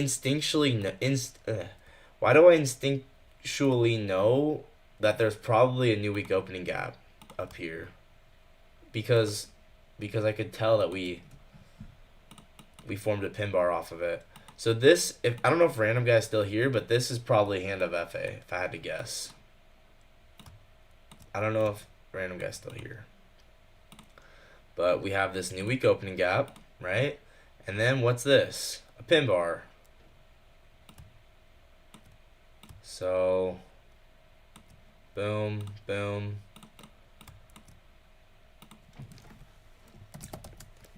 Now maybe it's not the most obvious, but well, it's not bad. Oh, you're here, don't worry. Nice, nice. we formed a pin bar. Maybe even another one on the lower time frame. Yeah, and it's an outside bar as well. I actually kind of like the outside bar a little better. Oh, the 2 minute outside bar is the most clean of them all. The 2 minute outside bar is just perfect. Wow. So I would take this as a 2 minute outside bar like this. Boom. Here, let me change the color of new week opening gap. Because I use purple for outside bars. I don't know why. I don't know why I do, but I do. If you want to keep up with important news that Forex Factory doesn't post, I'd recommend following Dilatone Walter Bloomberg. Okay, I'll. Are they on Twitter or what? Like, follow them on what? But that's good to know. Thanks, bro. Appreciate it. I'd actually mark out the outside bar like this. Boom.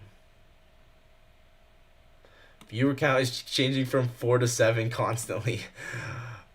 What the heck? Yeah, when I checked it, it was 4. But it feels like there's a lot more people here right now. All right, yeah, let's follow this guy on X real quick. Let's follow this guy.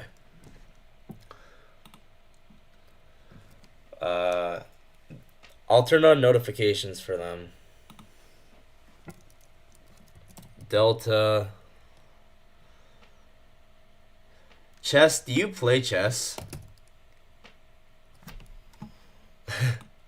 Why is your name Chess? I'm curious. This guy? Is this him?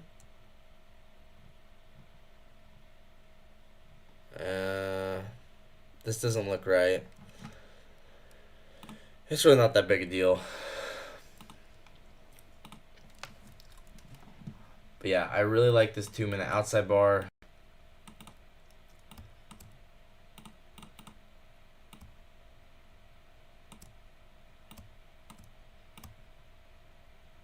Off of the new week opening gap. So I would consider this hand of FA. Jake, did you make your own strat, something which HLR, or am I going crazy? I've made a lot of my own models. I mean, watch the video where I talk about why. I've made a ton of my own stuff because it's not like I made it. It's more like I actually just observed something happen in the market so much that I need to call it something. That's more like what I would say it is, but here, watch this video. I explain it in this video. Like, people are always like, why do you make your own concepts? And it's like,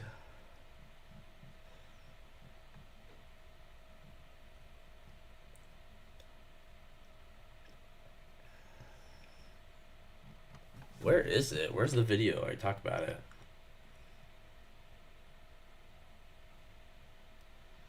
Is there a model that happens every day? Definitely, bro. Okay, here it is. Watch this. I'm going to let myself talk. A lot of people ask me, Jake, why do you make so many of your own concepts? And the answer is very simple. The market is the greatest teacher that there is. My simple way that I learn is I observe what happened in the market, I backtest, I write down all my observations of what happened, and a lot of the time, I need to call something that I've observed in the market occurring over and over again a name. I have no idea what it's called because, once again, most of the stuff we learn in trading is gatekept by institutions and by the people who know what they're doing. So just because I don't have a name for it doesn't mean that behavior isn't happening in the market, especially when I observe it in the market occurring over and over again day after day. I need to call it something. I need to call that behavior a name. It's not that I'm making BS up. It's that I literally just need a name to describe something that happens over and over again in the market. And guys, I would say the same thing if any of you guys came to me and were like, yo, Jake, look at this thing I've seen happen over and over again in the market. We need to call it a name. If any of you guys come up to me and are like, Jake, we got to give a name to this thing, this behavior, I'd be like, sick, let's name it, because obviously it's happening. If you've seen it happen, occurring in the market over and over again, call it something. I mean, this is trading. People, when they learn stuff, they don't tell people. So understand that and then use it to your advantage. That's why I make my own stuff. But yeah. Boom. There we go. So yeah, I like this a lot. Here's the outside bar. And then honestly, I would just say 4 projections. Let's see. Do we go 4 projections? We don't. But we go 4 projections of this.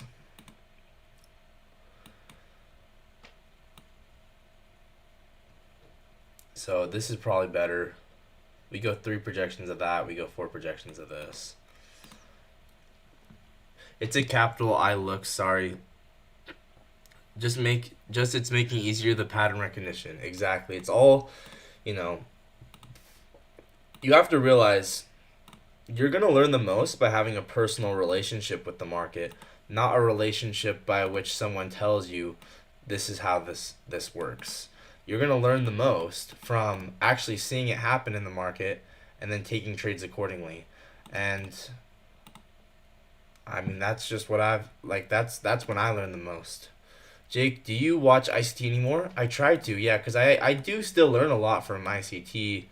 Obviously, he's traded for 30 years, dude. He's a really great trader, but I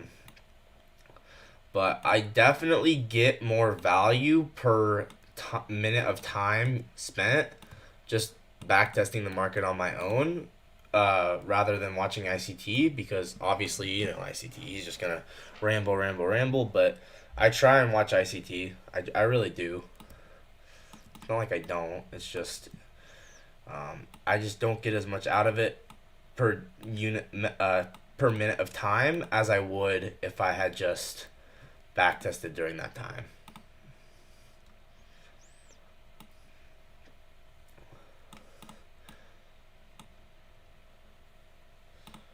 So yeah, this is a nice 2-minute outside bar off the new week opening gap. And same thing. So this is hand of FA, right? Anytime you get an outside bar or a pin bar off of a new week opening gap, that is hand of FA. So 1104 hand of FA on the 2-minute. Let's go ahead and save that. Bang. And what's interesting is I bet you we had SMT. I bet you had SMT with this high, and that's why we stopped here. My nickname was Citadel, but it was a little long, but I wanted to get a shorter name so people can call it easily. That's why I got this nickname, but that's funny that I'm not playing chess. That is funny. That is really funny. And so you could have also entered this outside bar on the retest. Same with like an inversion for value gap. I would still consider this hand of FA, or I would still consider this an outside bar if you entered on the retest of the original candle, right? Bang.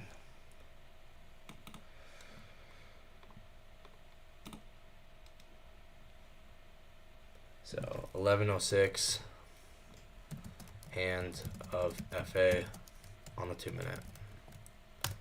Oh wait, I'm supposed to mark it out as new week opening gap aligned with the 2-minute. Jake, how do I avoid fake outs and chop? By only executing when it's stupidly obvious. You have to understand that the nature of your brain is telling you I want to trade. And this I'm saying this from humility because this happened to me today, but the nature of your brain is I want to take a trade. That's a problem. It should be the opposite. Your nature of your brain should be like, if you're going to be a good trader, it should be I'm just here to watch the market.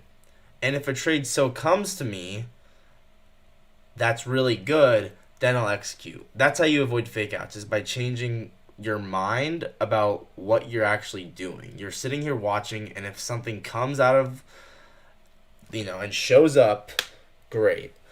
Versus thinking I'm here to trade. How do you know I'm the M? Like my YouTube name was M and random numbers.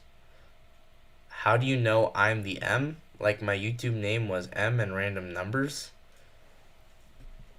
I don't know what you're talking about, bro. I have no idea what you're talking about.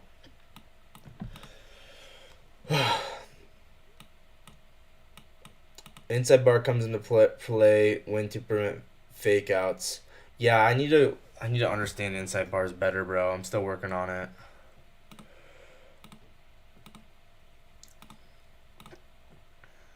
So I think we ended up getting an SMT here somewhere. SMT. Yeah, we got SMT with the data high. Not how do it's do you. Not how do it's do you.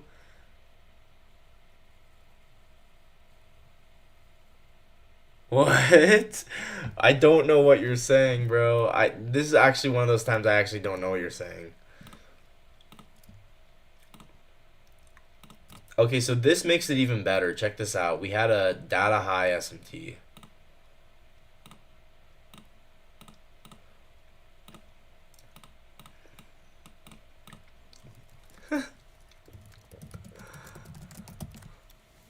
Yeah, I literally don't know what you're saying, bro.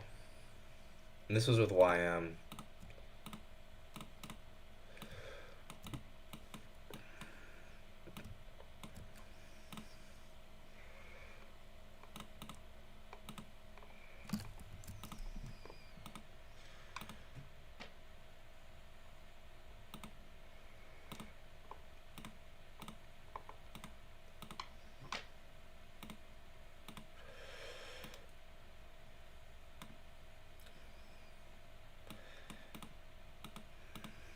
But yeah, trading is hard, guys.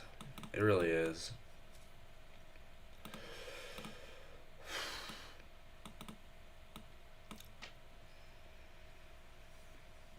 Yeah. Yeah, this is even more detail. We had a data high SMT there. Bang.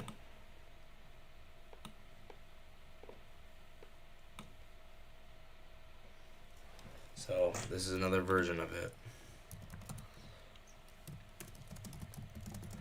Hand up FA. New week opening gap line with the 2-minute. Number 2. Alright. My nickname was M Random Numbers. I was coming to your streams with that name. Do you remember the M? There's a lot of people with random numbers and letters, bro. I don't remember a specific one. Like, kind of. I do. Honestly, it seems familiar. But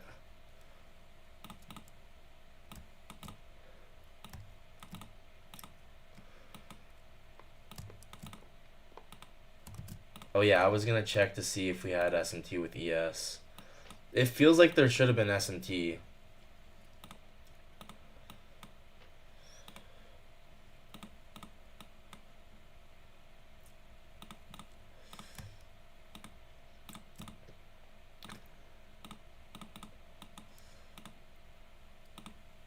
Anyway, this is cool as well because up here, once again, very difficult to spot this. I'm not saying I'd spot this or I would take this ever because it's really hard to see, but I just like to make note of it, right? We have a rejection block, we have a data high SMT, and then we push up into the rejection block, right? So what is that? That's a Phoenix model. Oh. Oh, that's funny.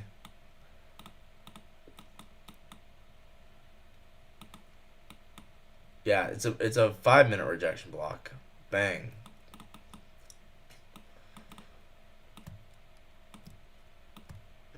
So once again, I'm not saying that I would have saw this. I think this is one of those trades I would just take for fun to see if it works. I don't think this happens all the time, but you can see there's the rejection block. And it came with a data high SMT. And then there you go. We delivered a lower. So was this Phoenix type A or Phoenix type B? Phoenix type B, because of the SMT is already formed.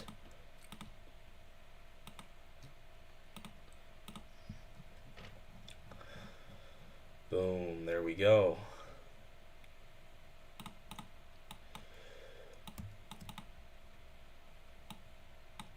I'm gonna make this a little softer.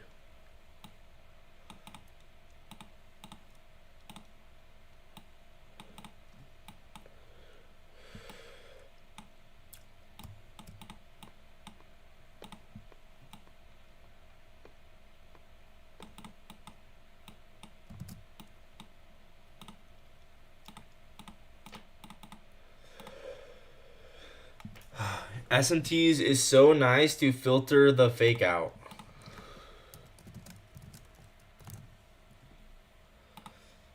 Yeah, it really is. Do you think AI will ever replace us traders? AI already trades. That's why the market's algorithmic. But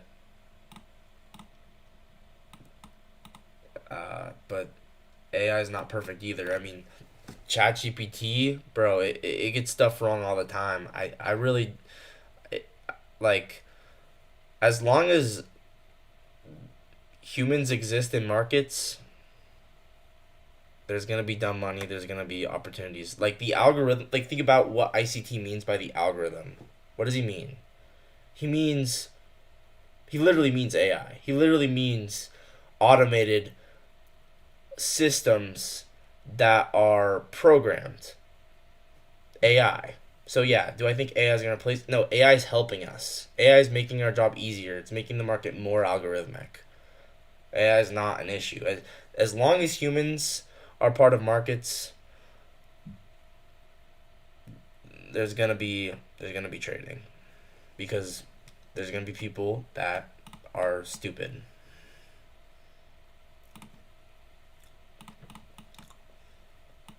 And over risk, over leverage, over trade. This is a cool one. Well, watch my video about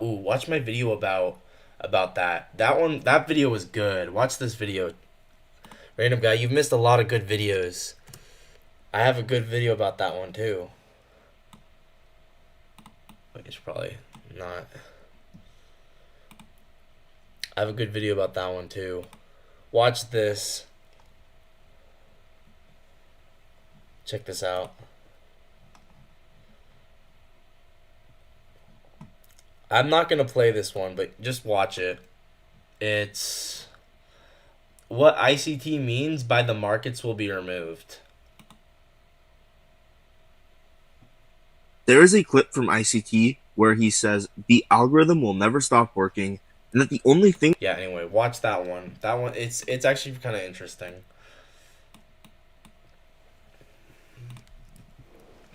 As long as there's humans in markets, bro,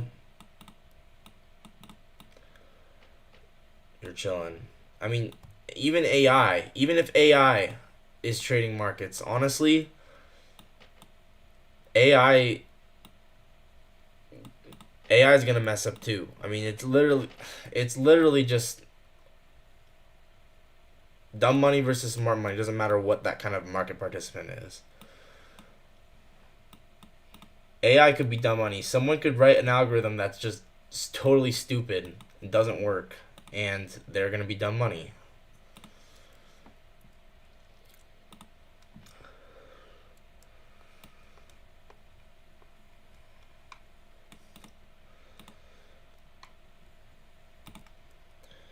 But yeah, that's the thing about trading is, it's only meant for a very, very small percent of the population. I mean, not everyone can be traders, and not everyone will be traders. Anyone can be a trader, but not everyone will be a trader, and that's period. I mean, just like anyone can go to the gym, not everyone is going to do it.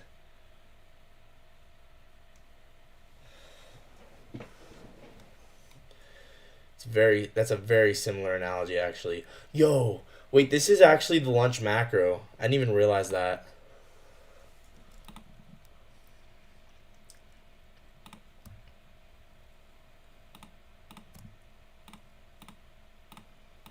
But yeah, I mean, the percent of the people in the world that are traders is like really, really low. Like profitable traders, like what percent of the world are even traders? Like probably like 1%, and then of that, like 1%, or yeah, 1% of them are profitable. It's probably less than that, but I don't even know. But my point is, it's not meant for everyone. It's meant for the people who are willing to fight for it and work their butt off for it.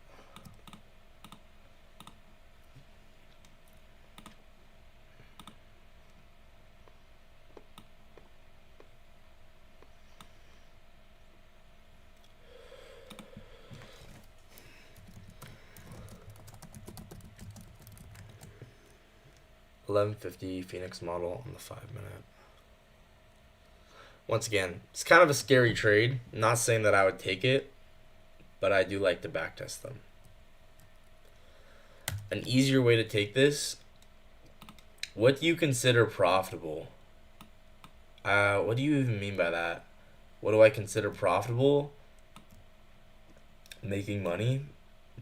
I think anything over a profit factor of 1, it would consider profitable. What'll you'll do if you became extremely profitable, like rich? Uh, I would honestly, that my goal is, once I master trading, to help as many other people who are one. Whoa, let me be very specific. Help as many other people who are willing to put in the work for it also master trading. That's honestly what I would want to do. Is that's what I would do. Is I would just want to help the people that are willing to fight to want to be traders as well. The people who are willing to work for it.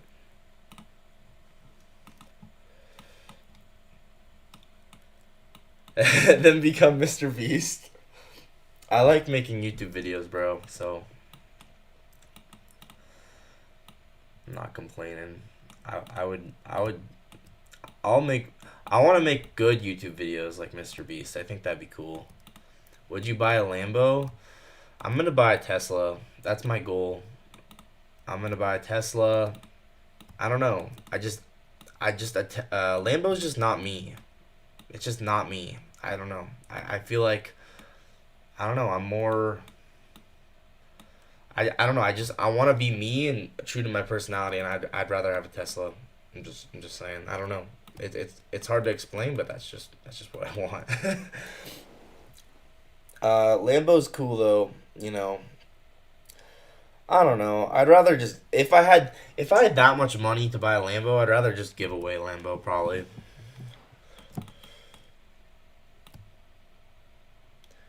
You can buy Tesla with a 9 to 5 job. I know, but hey, then I can get it soon. But you're right. You're right. You can. I'm not saying you can't.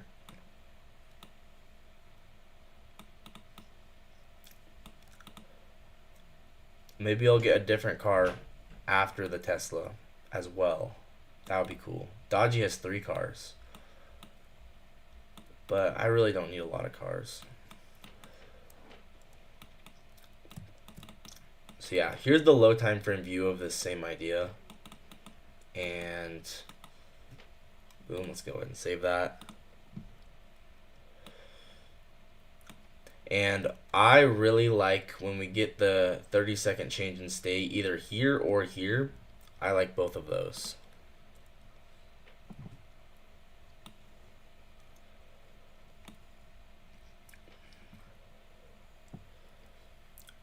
What's your motivation to help people too? Because no one would help me, bro. Like, all I wanted to do was just have someone help me learn trading. Like, all I wanted to do was just have someone teach me stuff. And no one would help me. No one would teach me. Everything was paid, gate kept, blocked behind courses and mentorships that you had to pay, and most of them were scams. It's like, bro, I just wanted to be the first person who just gave people valuable information without having all these strings attached. Not, that's kind of why I started my YouTube channel, honestly, because I was just like, why does it have to be this way? But yeah, that's why I want to help people because I don't know. I don't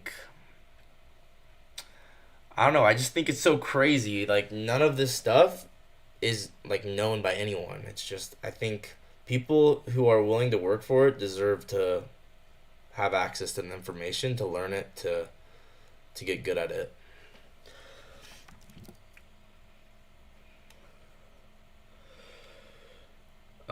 So this was the low time frame view of the Phoenix model. Phoenix on the 5 minute, number two.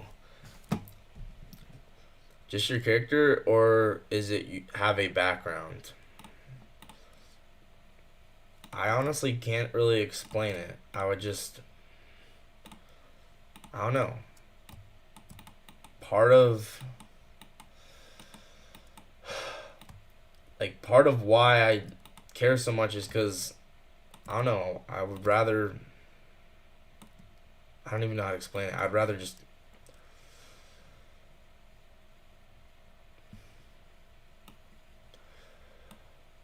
I would rather help people. I don't know. Like obviously I could just not ever help someone, but dude, I don't know. I'm just not like that. I mean, I think about like Dodgy. Dodgy helped me, and like I would kind of like spam DM Dodgy back in the day. Um, and like he responded to me. I want to help other people, but yeah, I don't know. I would just say that people deserve to have at least someone that helps them. So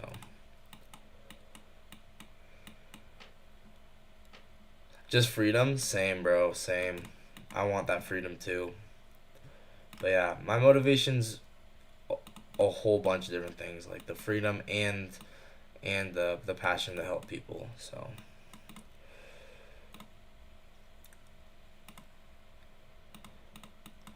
I would target this swing low right here. And this right here completes the McDonald's logo.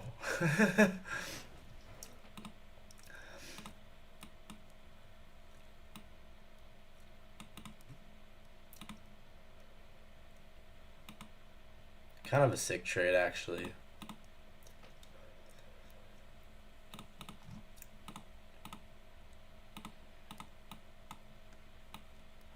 Heck yeah. Heck yeah, bro. We love that. We love that.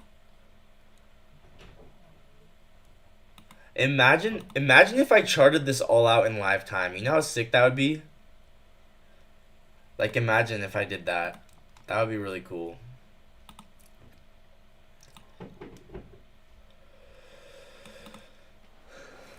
All right, so yeah, so I would consider this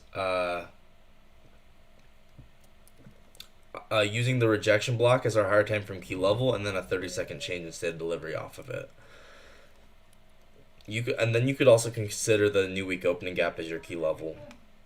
Either way.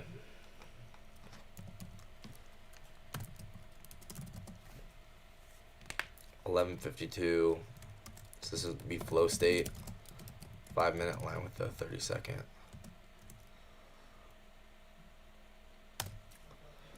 And then I'll also take another screenshot and I'll mark it out as shadow model because it's a change in state off of the new week opening gap as well.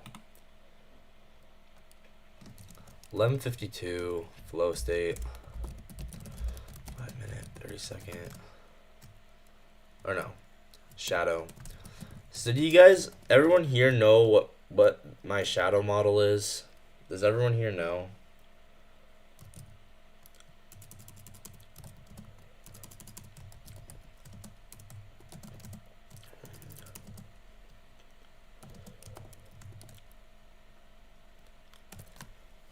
People is just weird.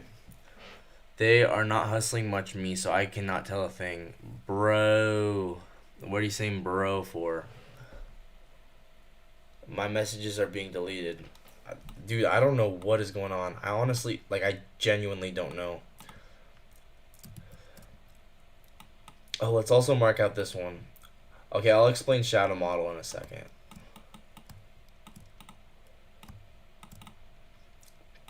I also like this change in state. This is one I'd probably tape read though, because this is kind of a crazy trade in all honesty.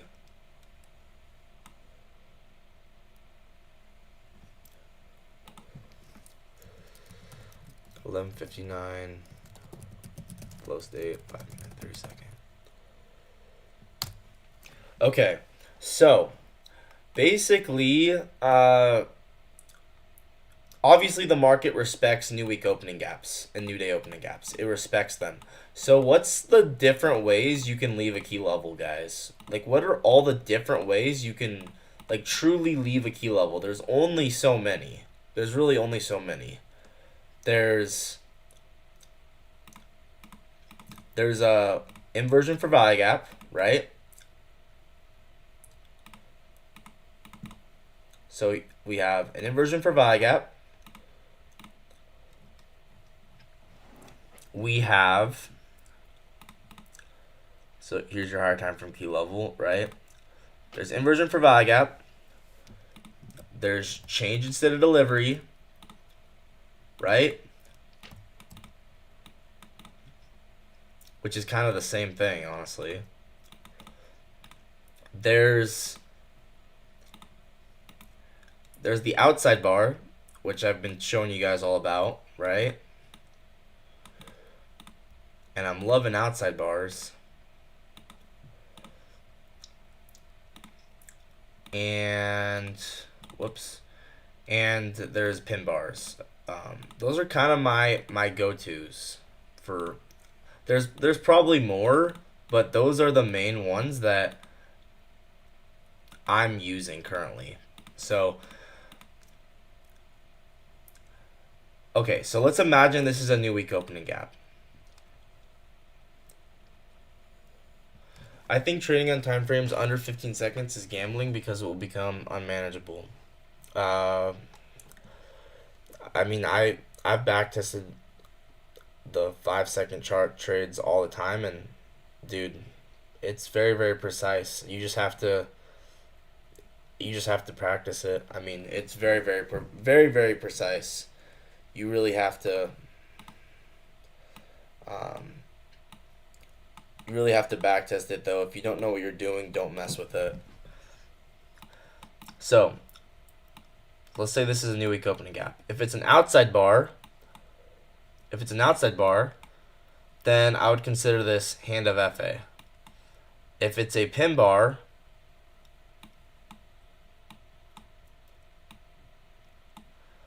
yeah, but that doesn't mean that you can't do it. If it's a pin bar, I consider it hand of FA.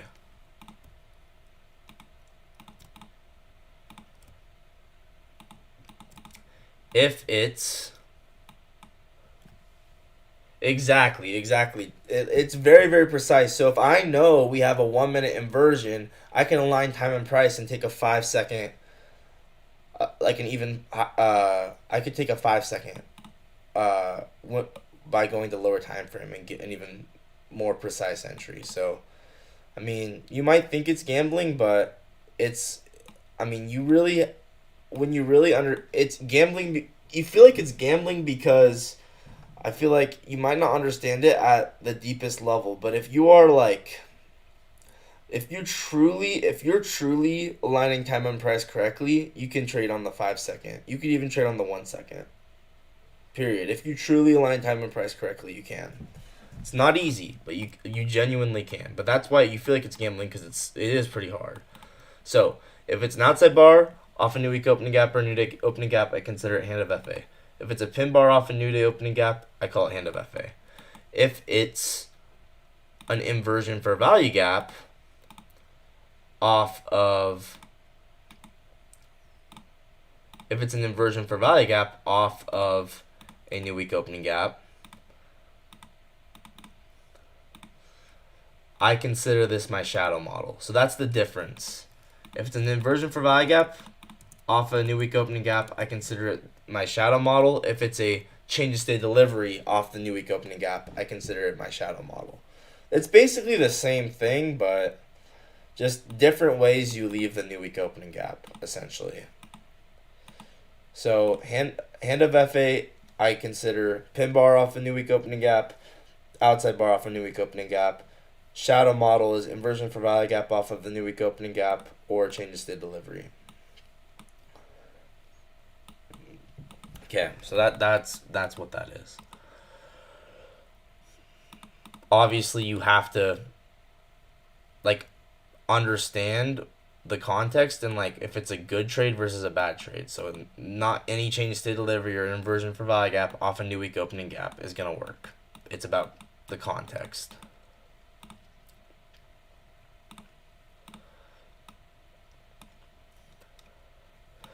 Okay, what else do we look at? We looked a lot.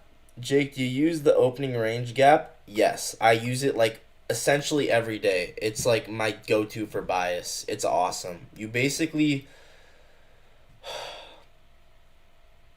most of the time, if you trust the overnight gap for bias, you're gonna be in safe hands. So yes, RTH gap, opening range gap, use that thing for bias. I mean, look at today. Look at today, right? Overnight gap formed from here to here. Let me show you.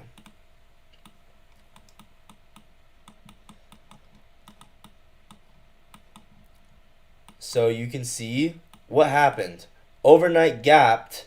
Here's the close from yesterday at 4:15 Eastern time. We closed. The electronic trading hours closed. I mean the regular trading hours closed. 9:30 Eastern time, the regular trading hours opened. What do you see happen right after open? We fill it. You guys see why I like RTH gaps so much? It's because it's just super easy for bias. I mean, you'll see this happen over and over again, and usually when it doesn't happen, it happens later, somewhat soon. So, I love overnight gaps, and I just call them overnight gaps because I think it keeps it simple, because that's what it is. So, okay, what else do we look at, guys? Maybe I should wrap it up. Rip beard. I need to grow it back, huh? Maybe I should be done though. I've been backtesting for a long time, but I don't know. Let's see how many people are watching. Feels like there's a lot of people watching.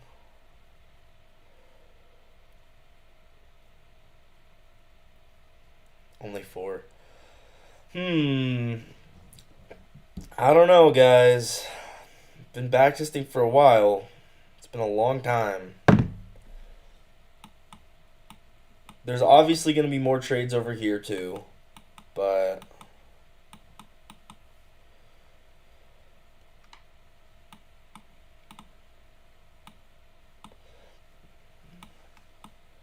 dang, bro, I really wish I caught that outside bar on market open. Yeah, I think I'm gonna call it here, guys. It's been real, it's been fun, but I've been backtesting for quite some time, so I'm gonna wrap it up here. Appreciate you guys. This is a really productive backtesting session, and I will see you guys in the next one. Peace out.